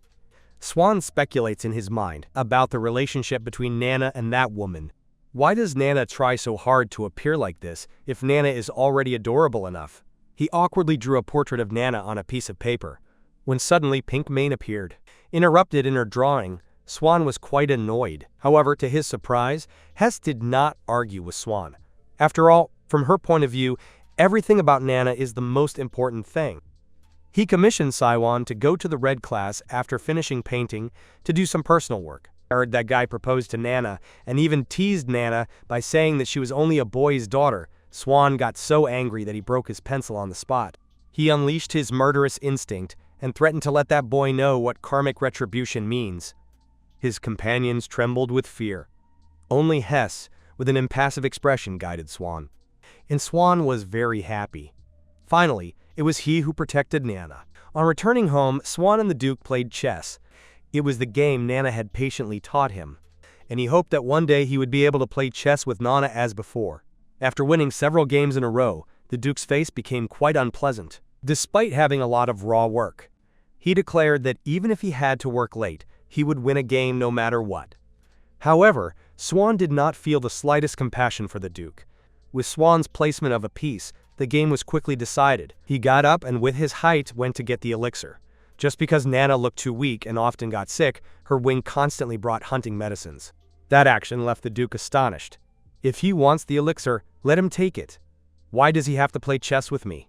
Suddenly, he suspected that Swan must have some problem, because in the past, whenever something happened to Nana, then Swan would play chess with him to vent. It seemed that watching him lose made Swan happy. Seeing the Duke reveal the truth, Swan did not object. He told the Duke that it was because during his absence, Nana had some annoying insects around her. Hearing his son worry about those little things, the Duke couldn't help but show a disdainful expression. To this, Swan replied that the Duke need not worry. Anyway, an old man like you wouldn't understand. In the heart of Swan, what disgusted him most was the pink-haired girl who stood between him and Nana. Remember that before participating in the inspection, he and Nana met at a noble ball because by then Nana's memory had already been erased. Damn pink hair. He took the opportunity to brainwash Nana. He said that his character was bad, that he was especially disrespectful to adults, and that he was afraid Nana would hate him when they saw each other again. Swan even studied ethics and etiquette on purpose. Then Swan saw Nana approaching. As always, Nana looked gorgeous today. Every strand of her hair seemed like a provocation, touching Swan's heart, making her heart pound non-stop. Although she was adorable, Swan thought Nana was too thin, thinking of giving her some high-quality potions later. Suddenly, a familiar and disgusting voice sounded. Appearing next to Nana was the one who disgusted her, the one with pink hair. At the sight of it, Swan felt rage. So he decided to give the elixir to Nana next time. When he passed quickly by the two, Nana's greeting made him stop. Swan nodded stiffly in response. Looking at Swan's back walking away, it's doubtful. When had Nana and Swan become such friends? Also, why did she greet him first? Learning that it was a request from Svanhilde, Hest frowned in disapproval. He warned Nana not to consent to any more requests from Svanhilde. Then Hest muttered that he wanted to throw that damn madwoman Svanhilde into a mud pit. Trap. Nana couldn't believe Hest would say such a thing. At that moment, Hess also realized his oath, thinking about how Hess always said amazing things. After seeing Sven, Nana could only attribute it to adolescence. Although he seemed a bit aggressive, Nana felt that Hess was more confident. In the fencing class in the afternoon, Nana, as usual, practiced with the Crown Prince. The two fought intensely. It attracted the attention of those around it, who stopped to look. Finally, the class ended with the teacher's announcement that encouraged the few who had been slipping away. Nana poured some water onto a towel and threw it in the Crown Prince's face. Good job! Take a damp towel to wipe your sweat. Who knew the Crown Prince was also prepared? He was not far behind and responded. This is their peculiar way of greeting each other, after spending a lot of time together, but they always end up laughing out loud, just as the Crown Prince and Nana were playing. A simpleton guy handed Nana a letter. Seeing that it was a love letter, "Love," the Crown Prince put on an amused expression. And he joked that Nana was becoming a star. But, hearing that, the other person became nervous and grabbed Nana's hand roughly. He put the love letter in his hand. And his previous shy tone became an order. He demanded Nana deliver the letter to Gaius. Nana didn't care at all. He simply regretted that Hess was writing more and more love letters lately. However, the Crown Prince did not like it at all. Angry, he approached that person and asked him why he didn't do those things himself. Although the Crown Prince left him with a stiff face, the other took the opportunity to attack the weaker link and shouted at Nana, "I was embarrassed to give it to you. You've already given them to other kids so many times. Why not me?" The Crown Prince turned to ask Nana if it was true. Upon hearing Nana's affirmative answer, the Crown Prince was enraged and very disappointed in Nana's attitude. Clearly, they are the ones who need him. But he is willing to be bullied and put up with it. He doesn't understand how Nana could accept something so humiliating. Besides, Nana should have a lot of suitors. Hearing this, Nana's face slumped. If you don't know what to say, shut up. Knowing that Nana really had no suitors, the Crown Prince apologized embarrassedly, because he thought that Nana was actually quite attractive. So he subconsciously assumed that he had many suitors. Nana fell silent after hearing that, and then he excitedly showed off his biceps. Having strong muscles is my delight. The Crown Prince hurried to prevent Nana from making a fool of herself any longer, and then turned his attention to the naive young man. "It bothers me about Na, that Na is sent by a nobody," he said, and snatched the love letter from him, without, except, one for an answer, sticking it around the other's neck. "If you want to give it up, do it yourself. If you don't dare, forget it." Nana guessed that the Crown Prince probably didn't want to see others with. He declared his love. However, this guy immediately began to give behavioral lessons, reprimanding the rookie for his lack of aptitude when asking for favors. Although Nana looks short and doesn't make a good impression, he's a glutton. He should have brought more snacks and cookies to bribe him. Suddenly, Nana's cold threat came from behind. Do you want to die at the hands of a short, gluttonous girl? Just as the crown prince was anxiously looking for an excuse, the cleaner, Swan, ran to them to pick up plastic bottles and warned them not to litter. It turns out that Swan used to bully her classmates and was discovered by the teacher, so they punished her by having her clean up after class. At that moment, Swan approached the impulsive young man and ordered him to open his mouth. When they saw that the other did not move, Swan lost his patience. Before your stinky mouth gets smashed, open it right away. Swan then took the man's love letter and forced it into his mouth. Garbage can only be thrown in the trash can. As the love letter was very dry and difficult to swallow, Swan attentively followed her to give her water. Watching their backs walk away, the crown prince first showed approval of Swan's behavior. Nana was getting more and more confused. She didn't understand why the crown prince had defended her. Is it their pride? You may not be able to accept that there is anyone else at the top of the food chain. Then Nana told the crown prince that even after becoming a knight, the contempt of others is inevitable, that it is exhausting to take everything so seriously, but the crown prince kept thinking that he could not take this for granted. Nana didn't feel like arguing with him. He turned to say goodbye and leave. But the crown prince stopped her. He was going to retract his request that Nana help him get closer to Hess. I had been thinking a lot these last few days, and he had come to the conclusion that Hess was not suitable for him. Instead of continuing to obsess over GES, he decided, you'd better concentrate on fencing. Right now his swordsmanship is about to reach the level of master. Seeing the crown prince raise his sword and celebrate, it doesn't seem like it. Nana couldn't believe it. He, unintentionally, had ended the love story of the crown prince. What a shame. But he didn't feel the slightest guilt. Rather, he was so happy that he wanted to open a bottle of champagne, because he lacked the protagonist to make things easier for him. After returning to the residence, Nana took a shower feeling relieved. In the room, Gessel was focused on something. Nana approached curiously to observe. It turns out that Hassel was making hair ornaments. Each one had a flower design, very pretty. She placed an ornament in her hair, invited Nana to be a model for her family's magazine. Nana politely declined. He thought it more appropriate to leave this matter to Hess. Of course, Hazel was thrilled, but he still suggested Nana try too. After all, your home needs different types of models for various styles. Models, this butcher look scared Nana a bit. He turned around and ran outside to ask Hess if he was interested. Meanwhile, Hess is reading love letters in the room. Unconsciously, there are already 300 stacked on the street. But Hess's gaze and these love letters are full of disgust and aversion. At that moment, the doorbell rings. Hearing that it is Nana, Hess immediately puts on another expression. Nana barely opened the door, and Hess swung at her, giving her a big hug. If they had only seen each other yesterday, Nana did not understand why they were so happy. To which she replied with a mischievous smile that she was thinking of going to look for her, and that Nana had beaten her to it. Nana thought silently, does this halo of the female protagonist need to serve her? Nana wanted to ask Hess if he was busy. Immediately, his gaze fell on the thick pile of love letters.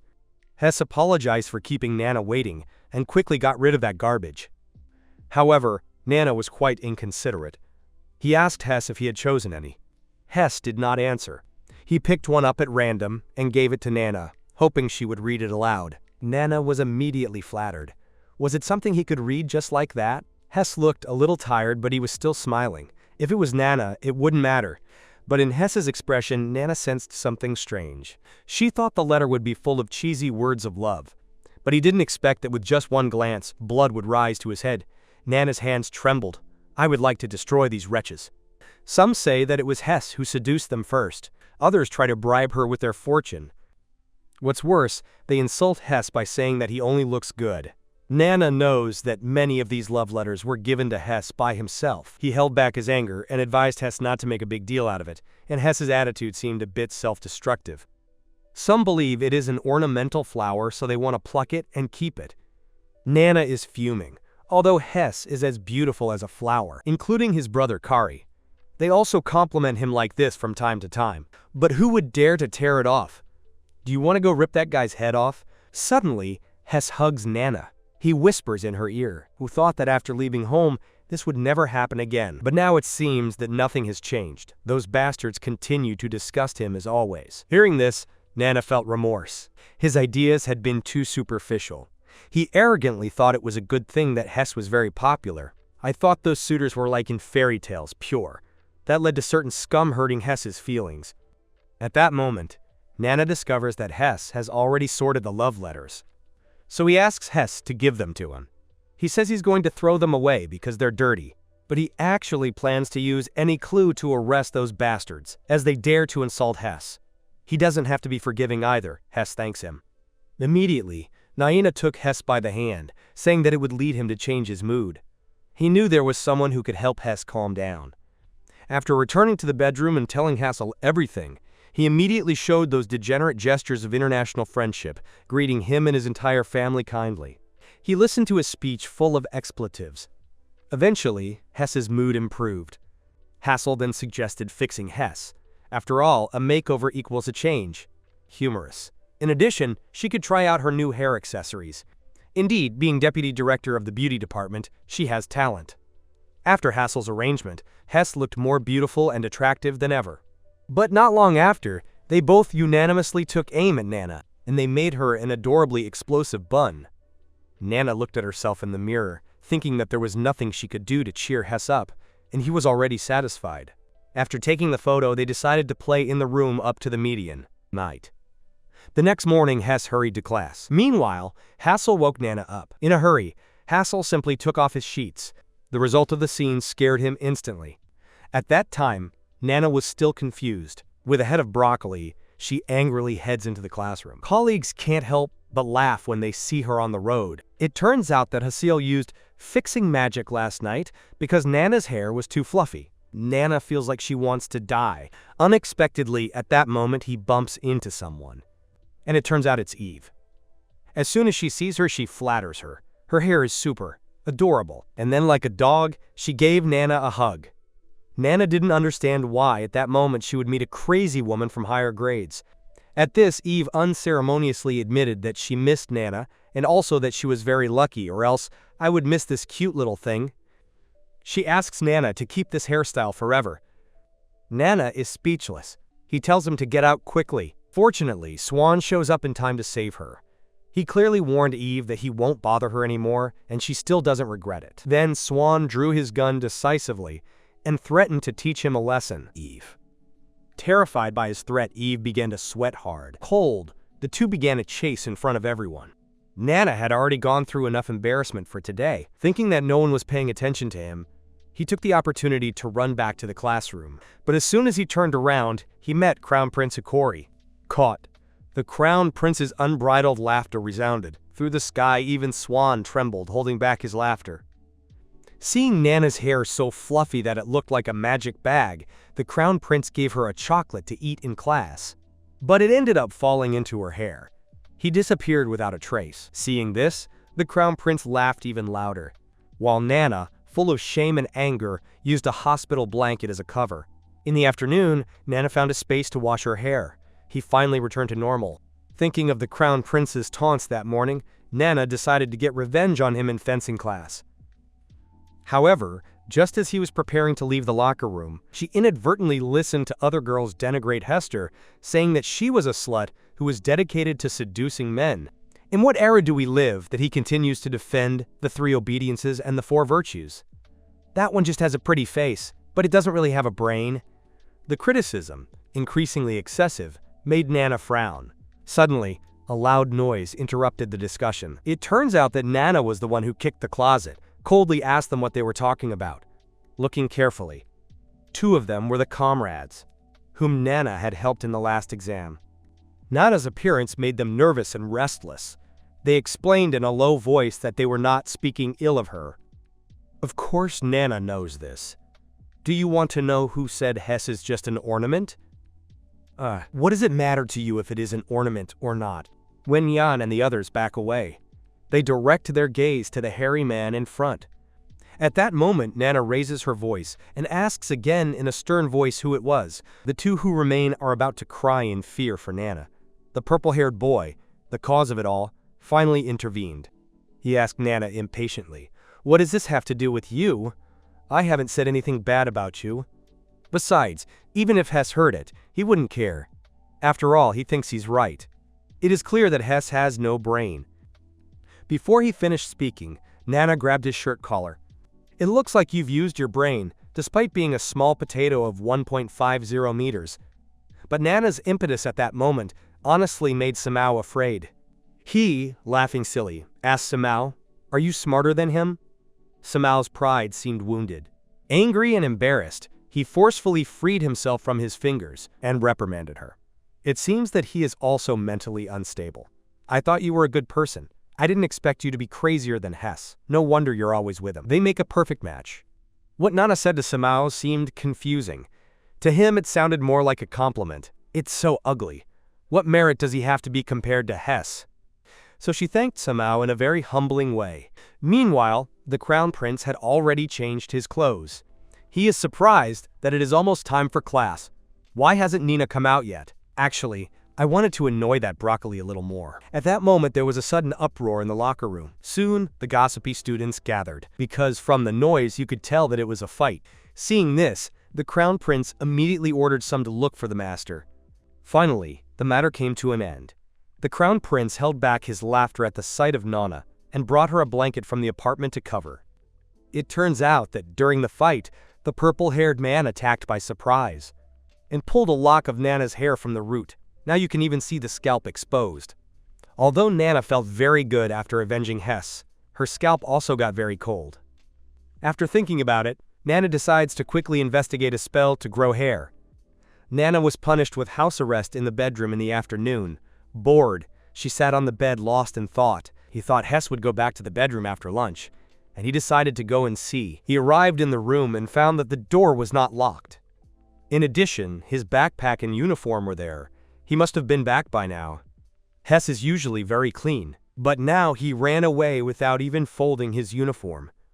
It must have been something urgent, so Nana decided to sort things out from Hess. Suddenly, he saw the fountain pen he had given Hess on the table. Now Nana remembers why she gave him that gift.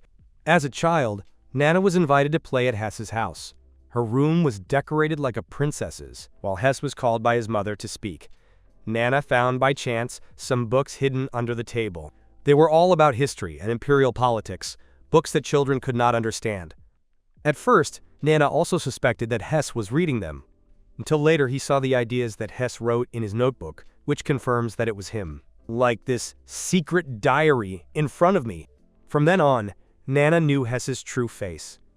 He always lived a passive life, striving to be as his parents wanted him to be. As a child, in the depths of his heart he harbored big dreams.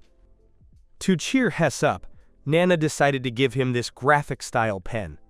Unable to resist, Nana read Hess's notes again, because Hess's writing technique was fascinating, causing Nana to unconsciously immerse herself in them. Thinking of Hess fighting only for her goal, Nana felt a deep sadness.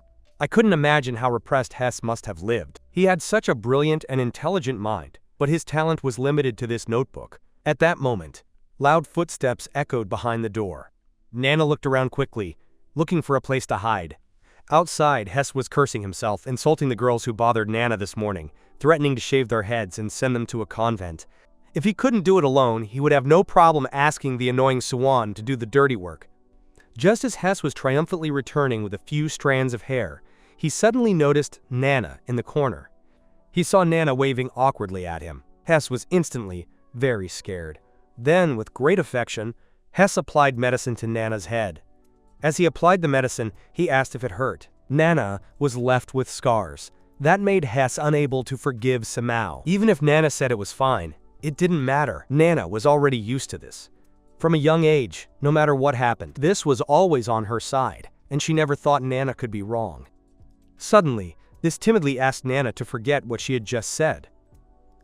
For this, that Nana discovered him swearing and going crazy was something embarrassing. Nana thought cursing wasn't a big deal.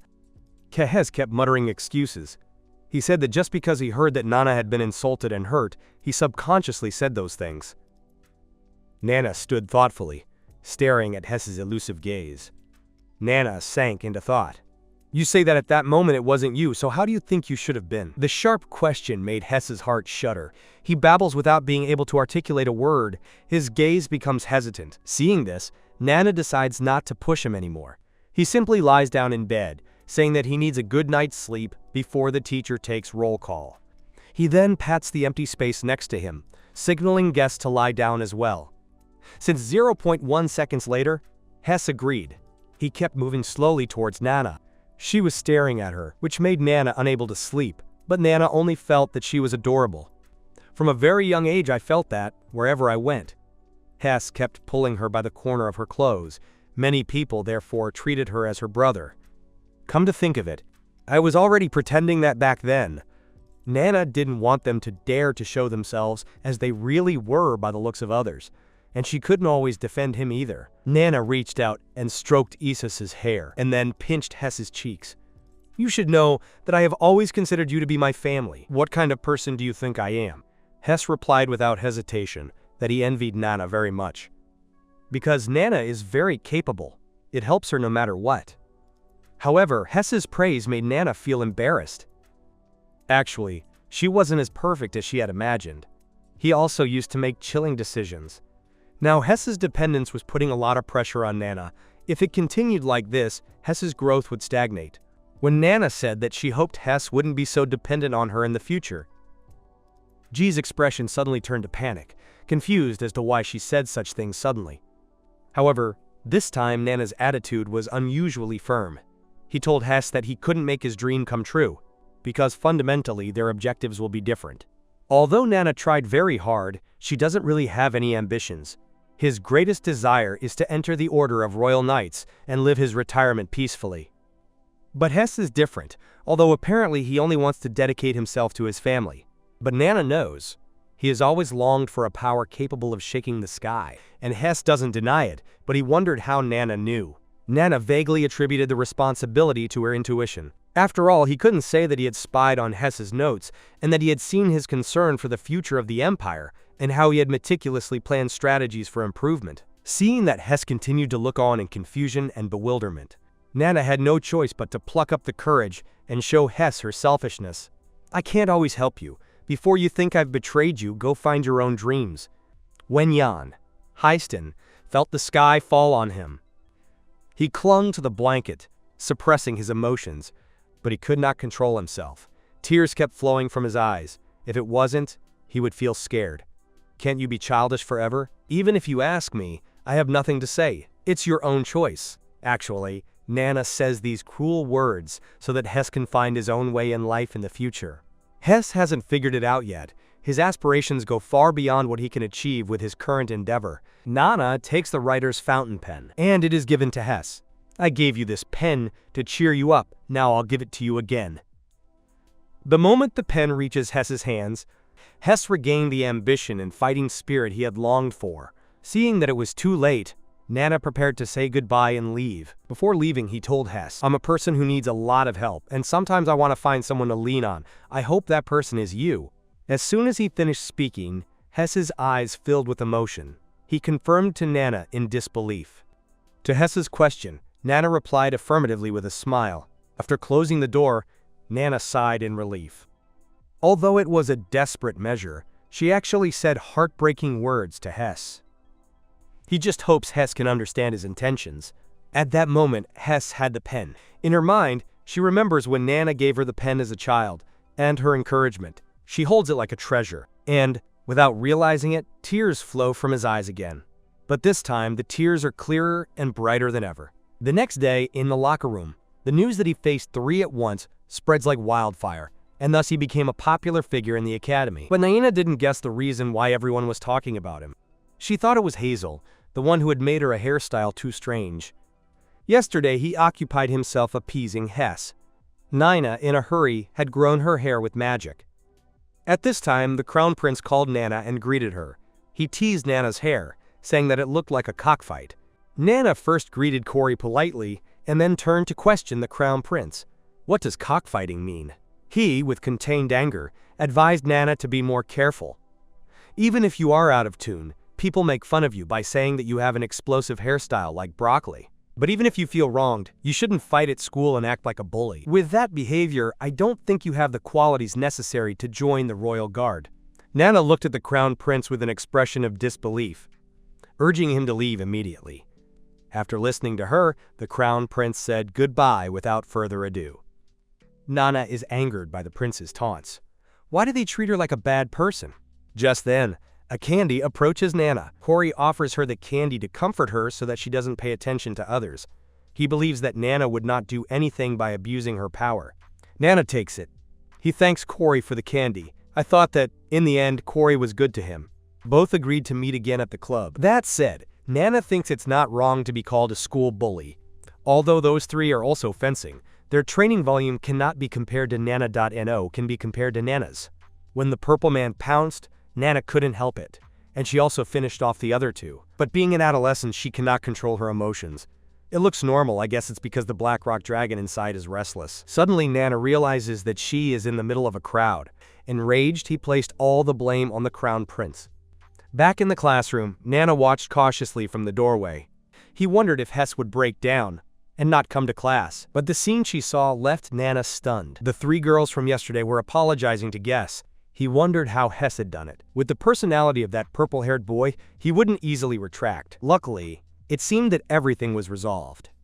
Both parties no longer seemed to be about to fight.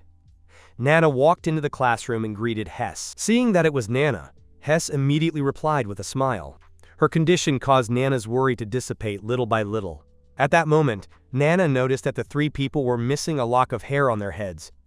He remembered clearly that yesterday he had only pulled the hair of the purple-haired woman. Hearing this, the three of them looked at Hess simultaneously with a look of fear, not waiting for Nana to ask. Hess reminded them with a series of nudges. Hess reminded him with a series of nudges. Do you have anything to say to our nanny? So the three of them apologized to Nana for what they said yesterday. Since Hess is beautiful and Nana is excellent in her studies, jealousy drove them to say things they shouldn't, although Hess is not very intelligent. Before Samao could finish speaking, Hess slapped him, interrupting his ravings and telling him to stop talking nonsense. Samao continued his repentance, explaining that he chose fencing because he respected Nana. The other girl, innocently, contradicted him. Didn't you say it was because of the crown prince? At that moment, Nana didn't understand what was going on. Yesterday, they clearly fought with Samao for speaking badly of Hess. Why was he apologizing to her? Nana was about to tell Samao that she didn't need to give so many explanations. But Guess couldn't take it anymore. He grabbed Samao by the collar of his shirt, holding his chin. He warned him that he could not continue. That, as much as he respected Nana, she was also his. He was his. Nana was shocked by Hess's change. His mind was blank, though Hess no longer hid his true self. However, this change was too fast. Nana even suspects that Hess has a split personality. At that moment, Hess noticed Nana's gaze. As always, he smiled at Nana clearly, if that's the biggest victim of this incident. But just because the negative comments talked about Nana, by himself, forced the three of them to apologize to Nana. Seeing this, Nana stopped thinking about the matter. Anyway, Hess's smile was still so beautiful. She immediately announced that she would use hair growth magic on the three of them to commemorate their reconciliation.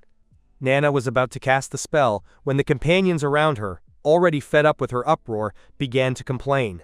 Instinctively, Nana thought again about her recent nickname. When the magic finished being released, all three people grew broccoli on their heads. The atmosphere in the place became uncomfortable for a moment. Nana helped them correct it and then went to the club. Regarding Hess's change, Klee was curious if Nana would feel nervous about it. Nana said this was within her forecasts. Only sometimes he is also surprised that Hess dares to challenge him now, being someone who has always been at the bottom of the list, an elementary student who sleeps in class. However, he dares to say that in the next exam, he will surpass his grades in history and language. Regarding that attitude of snooping on the stalls, Nana has to teach Hess a lesson. With that said, Nana has a big smile on her face. She is genuinely happy about Hess's change. So he proposes that both bet on the results of the exam. The one who loses will have to grant a wish to the other. Upon hearing this reward, Hess is unusually happy. Seeing the look of happiness on Hess's face, Nana felt some confusion. It was just a very ordinary bet. But Hess didn't see it that way, because Nana was excellent in every way. Having the opportunity to gamble with Nana was an honor for him, and he also longed for the moment to make a wish on Nana. Since Hess was so confident in himself, Nana decides to give it her all as well. Meanwhile, Corey, as a spectator, upon learning of the bet, anticipates a tragedy. The following days, Hesby, more than ever, longs to excel. His desk is full of class notes. Muttering endlessly, he tries to memorize all knowledge. Other colleagues also noticed Hess's change. Not only did he become more aggressive, but he also studied hard. Even history, called sleeping pills, could be studied with concentration. At that moment, Nana entered the classroom and listened to the conversation of some of them. In the face of everyone's doubt, Nana understands it very well. After all, like her desk mate, Hess is also sometimes strange. The Hess of today is more diligent than the one in the original novel. Nana is pleased with Hess's change on the one hand. On the other hand, I was worried that it would become dangerous.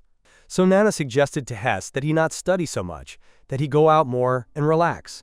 Hess smiled and refused, saying that he wouldn't be able to beat Nana that way. Nana didn't expect Hess, in order to win, to even neglect her appearance, which she normally attached so much importance to. Realizing Hess's determination, Nana also worked hard and studied hard.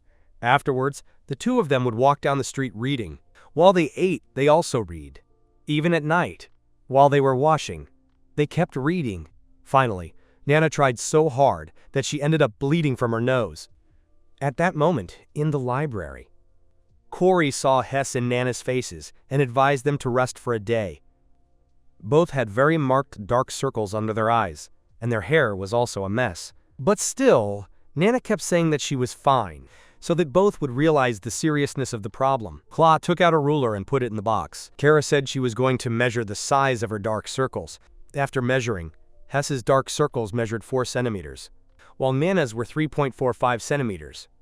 It should be noted that even Corey's own dark circles were only 3 centimeters long. These data are enough to show how bad the two are, because Corey observed that anyone with dark circles longer than his, in the end, will all faint. For a moment, Nana and Hess were speechless. Neither of them took Kelly's superstitions seriously, seeing that they ignored him. Kelly simply joined the suicide study group. He sat next to her waiting for her to pass out. Nana had no objection to Kelly's incorporation. I just reminded her to be quiet. And Hess, during this time, did not ask Cody any doubts about his studies. Instead, he looked at him with suspicion. Suddenly, arrogantly, he began to mark his territory. To be honest, I didn't have a good impression of Corey at first, but after living with him, he seemed like a good person.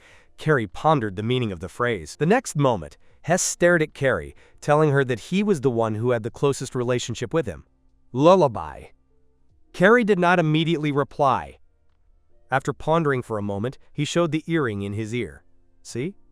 This one Nana made with her own hands. Then he quickly approached Nana and showed him the earring he had given her. And this is a gift of friendship that I made for Nana. When I saw this scene, this felt like the world was coming crashing down on him. Then, sobbing, he asked Nana where hers was. Nana could only comfort him by telling him, after the exams, we will go together to make the jewelry. A few days later, he arrived at the mid-course exam as planned. Many students who don't study look for someone to copy the answers at the last minute. Lee finds Nana right away to find out the outcome of the competition. Although Nana won in the end, she was not happy. Perhaps because S had never sat down to do a serious exam. Too nervous, he fell ill in the middle of the road, collapsing on the table. Colin didn't expect it. His curse of dark circles was fulfilled at that moment. Afterwards, Nana went to the infirmary to visit Hess. Upon seeing his report card, Hess was filled with disappointment. Even though he had tried hard enough, he failed at the crucial moment. Seeing Guest blame himself, Nana felt sorry for him and comforted him, only saying that it was all his responsibility, that he had not taken Hess's body into account, and that thanks to Hess, she was able to advance in the subject of history, which was her weak point, one step further, that suddenly Hess remembered the bet. He asked Nana what wish she wanted. Nana did not immediately respond to Hess. On the contrary, she gave him an enigmatic smile. Nana pulled out a form for Guest to fill out. It was the request for the school news department for the next semester. He wanted Hess to go to the news department to promote his club. After all, it had already been a long time. Your club only has 2 members. Then, Nana took out a bunch of books from her magical bag. Hess found that the content of the books was entirely related to the imperial political party and political history. Hearing Nana ask him to read them and write a summary afterwards, he immediately felt resistance. Not only because the book is difficult to understand, but because he hasn't written anything to calm Mara guess and that she recognizes her strength. Nono has no choice but to confess that he's been spying on his secret diary. Hearing this, G blushes shyly. You have to know that your diary has many embarrassing things. Nana explains that the first time she saw him was when he was a child. Back then, he didn't understand what was written at all. Until a few days ago, he came across Guess's newspaper Sin Sarar again. Only then did he really understand Guess's talent. But at the time, Hess didn't want to hear any explanation. He hid his head under the swanas. I begged Nana to forget her diary. I didn't imagine that Nana's next words would surprise me so much. The descriptions in the diary were so exquisite that I couldn't forget them. She believed that, if it were me, I could surely write the most perfect one. My disbelief. Nana, sweetly, repeated it again. He admitted that the article written by G will be really excellent. Guess, after listening to her, was for a moment unsure of what expression to make. He believed that no one knew his dream. Those days and nights of hard work in the past were nothing more than entertainment for himself. But now, all of his accomplishments had been recognized, and the person who recognized him was Nana, his favorite. After calming down, Chesak gave in to Narnia's request. At that moment, Nana remembered that she had made 2 wishes to Hess. So to be fair, Nana let Hess make a wish. Gaze rubbed the book in his hands uneasily, and he spoke to Nana with difficulty and hesitation. He hoped that Nana would accept, even if she hated him afterwards, got tired of him, she should never leave him. After saying this, Hess began to sob uncontrollably. Just thinking of Nana leaving him, he couldn't suppress his feelings of sadness and fear. Seeing this, Nana hugged Hess and stroked his head. Comfort bag. In a while you will go together to buy matching jewelry. Nana sighed helplessly. Of course, Hess, he hasn't reconciled himself to what he said earlier about not being dependent on others. Relieved. At that moment, a knock sounded on the door of the room. Hearing that the person coming was Cody, Nana told him to come in quickly. I was just a little hungry and wanted to eat something. Unexpectedly, upon entering, Corey was shocked by the scene. Even G got up from the bed worried. He saw that Nana's nose was bleeding non-stop. Then, suddenly, he felt dizzy and collapsed on the ground. Seeing this, Carrie joked, indeed, those with dark circles longer than him don't end well. Nana, on the ground, didn't expect it either. A difference of only 0.45 centimeters. And the curse did not forgive her. Carrie then used magic to get Nana to bed, and ran off to justify Nana's absence. After Carrie left, Nana and Hess were lying in bed quietly, not speaking. Both, with complicity, observed the other's reaction out of the corner of their eyes. Realizing that they shared the same intention, Nana and Hess couldn't help but laugh out loud. Days later, Hess recovered from his illness, returned home, because before his trip and his date with Nana, he had to face his mother. Hess's father was a very old-fashioned and conservative man. It obliged her to adhere strictly to the 3 obediences and the 4 virtues. In his father's eyes, apart from grooming, any kind of study was useless. Anyway, after marriage, it wouldn't do her any good. You are welcome. Before she got married, her mother was very sure of herself. However, this caused his father's displeasure. Under the daily abuse of his father, my mother's values were distorted. She thought that a woman, in order to be loved, had to lower herself. Only beauty, an attractive appearance, could make a husband proud. And in order to obtain the hypocritical love of his parents, who also, unconsciously, hid his true self. By chance, he met Nana. Her orange hair and vivacious personality attracted S immediately. She not only studied fencing, but also magic. Nana's every move made her feel envious, but what encouraged her the most were Nana's words. It doesn't matter if you're a boy or a girl, in the end, we all die. Why worry so much about such complicated things? Because he is a Escobarde and does not dare to disobey his parents, she simply follows Nana, filling in her own voids. But he knows Nana is right. They can't be together forever, so he must take advantage now to live his own life. And that was the first time Hess disobeyed his mother. On the way back to school, from time to time a few pigeons would fly through the sky, and his mood was as free as pigeons, extremely relaxed. At that time, Nana, after her fencing class, went to find Hess. She thought Hess had come home to run some errands. Hearing him say that after graduating his mother was about to kick him out of the house, Nana subconsciously took it as a joke. G smiled without saying anything, because for him that was the best result. The first thing Guess did when she returned to school was to fill out the application for the journalism club. The news soon reached the ears of the members of the art club. They didn't understand Guess's decision. After all, Guess had said earlier that she loved gardening. She even claimed that it was a basic element to be a lady.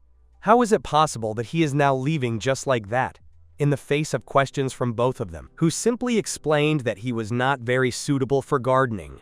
Then, smiling, he asked them, "Are you going to hate me for that?" The two did not dare to accept. They shook their heads frantically. They immediately hurriedly said goodbye to Hess. They agreed to meet at the club's next activity. In fact, Hess understood his mistake. After all, even his mother was very angry when she learned that he wanted to join the news department. He got very angry. Back then, Hess argued that these were modern times. I advised my mother to stop putting up with my father. The purpose of joining the news department was also so that one day I could help more people like my mother. I hope to create an environment where everyone is accepted for their ability. After hearing that, my mother looked at Hess with a strange look. He knew that even if times changed, her husband would not change. But his daughter's words touched him deeply. Finally, she shed trembling tears. He didn't believe that Hess alone could change anything. However, Hess was determined. He never expected his mother's understanding, nor had he even fantasized about receiving support, just because his father was really impossible to communicate. He decided to notify his mother, seeing that Hess was about to leave. His mother sternly warned Guess that his father would never forgive his behavior, and even threatened to kick him out of the house upon graduation. When Zhang stopped, the jade craftsman apologized to her mother for not being able to be the daughter she expected. By then, his mother was already crying. She seemed to see herself reflected in it, but the long, sad torment had become a prison for her mind. She was convinced that he would regret his decision, who encouraged himself. He didn't care about his family's reaction or that of others. He didn't care. He only cared about Nina's reaction. And last time, Nina had said she wanted to depend on him. He began to fantasize about how happy that would be. But suddenly, G felt uncomfortable. Because Nina had also said, "Don't let her hide her true self." He worries that Nina won't accept him if he reveals himself. Whether it's him facing 3 at once, pulling the hair out of 3 girls from the Scream Club, or secretly manipulating Swan to get rid of all the boys in love with Naeem. If Nina discovers these things, then won't he drastically change Nana's impression of me? Suddenly, Nana returned to her seat and greeted Hess. Hess seemed to be scared.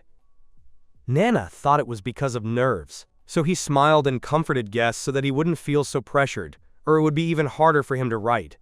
Gies responded guiltily. Just then, a classmate reminded Hess that there was a boy waiting for him outside. Following the direction, Nana discovered that this suspicious boy was Len Tukin, the big hair. Since Hess had already clearly rejected him last time, Nana volunteered to help Hess drive the airhead away. With that, Nana lunged at the airhead. Seeing this, Hess couldn't help but suspect if the two of them had any personal problems. G realized that Nana would also fall in love one day, but his personality is a bit volatile. It is probably not easy to find a partner, so Hess thought that perhaps he should help Nana search himself. After all, Nana had failed on more than one occasion in love because of herself. Hess began to remember some boys who knew Anna. First, the number 1 suitor, Siajir. Although his identity is that of a powerful crown prince, his behavior is somewhat childish. Therefore, he cannot be said to be a crown prince. Serves. The second suitor is Cody. Despite his tough appearance, after dealing with him, I found out that he is actually a good person, but he is still useless. The third suitor is Sabdinis. He has an immense fortune, a sharp mind, and a lot of skill. But he's always attached to Nana, so even less. The last male guest, Swan. To think about him, Arden didn't even want to look for an excuse and rejected him outright. First of all, it is evident that Swan is interested in Nana. That doesn't work for me anymore. As they walk, he keeps peeking at her. Luckily, Nana is a bit clueless and hasn't realized that Swan is a man. Will count. And besides, Nana's amnesia as a child is definitely related to Swan. If not, how is it possible that Nana forgot what she experienced with Swan? How? and he even made her forget that he gave her a fountain pen as a gift. All things considered, she will never forgive Swan. Thinking of this, he suddenly became enraged. He muttered that someone like Swan, who hurts Nina, doesn't even deserve to be a second choice. At that moment, Nina's scream woke Hes up. Nina bragged about chasing the idiot away, and Hes told her that she had finished filling out the application form. Then, the two went hand in hand to the press office to deliver the documents. The other classmates gave Jez a change of personality. They were stunned. On the way to the press office, Ji apologized to Nana inside. "I couldn't accept Nana dating anyone else. If only one person in the world could love Nana. That being so, that man can only be him. Even if the other person was a handsome and capable dragon, it wouldn't work." Time flies by, autumn leaves fall, a year passed quickly. Nana and Hes studied hard for their own dreams, striving in their studies.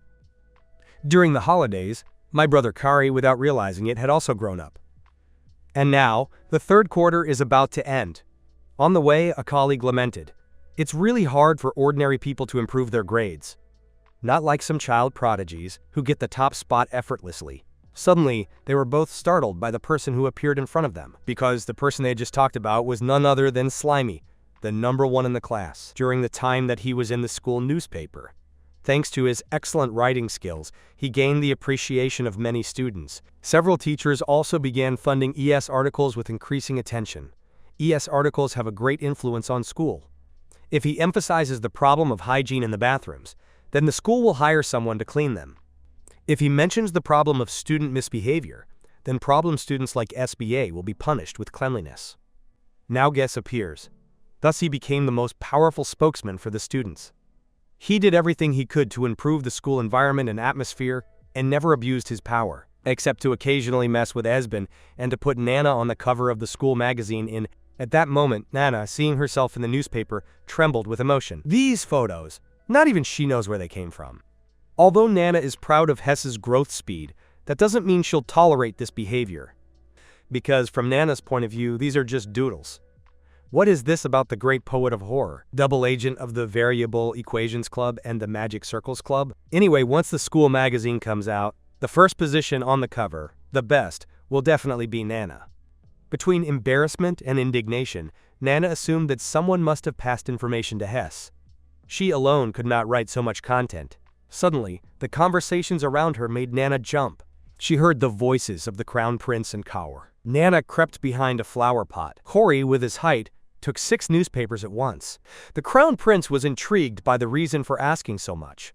Corey explained that one was for display, another for reading, one for collecting, and the rest to replace all 3.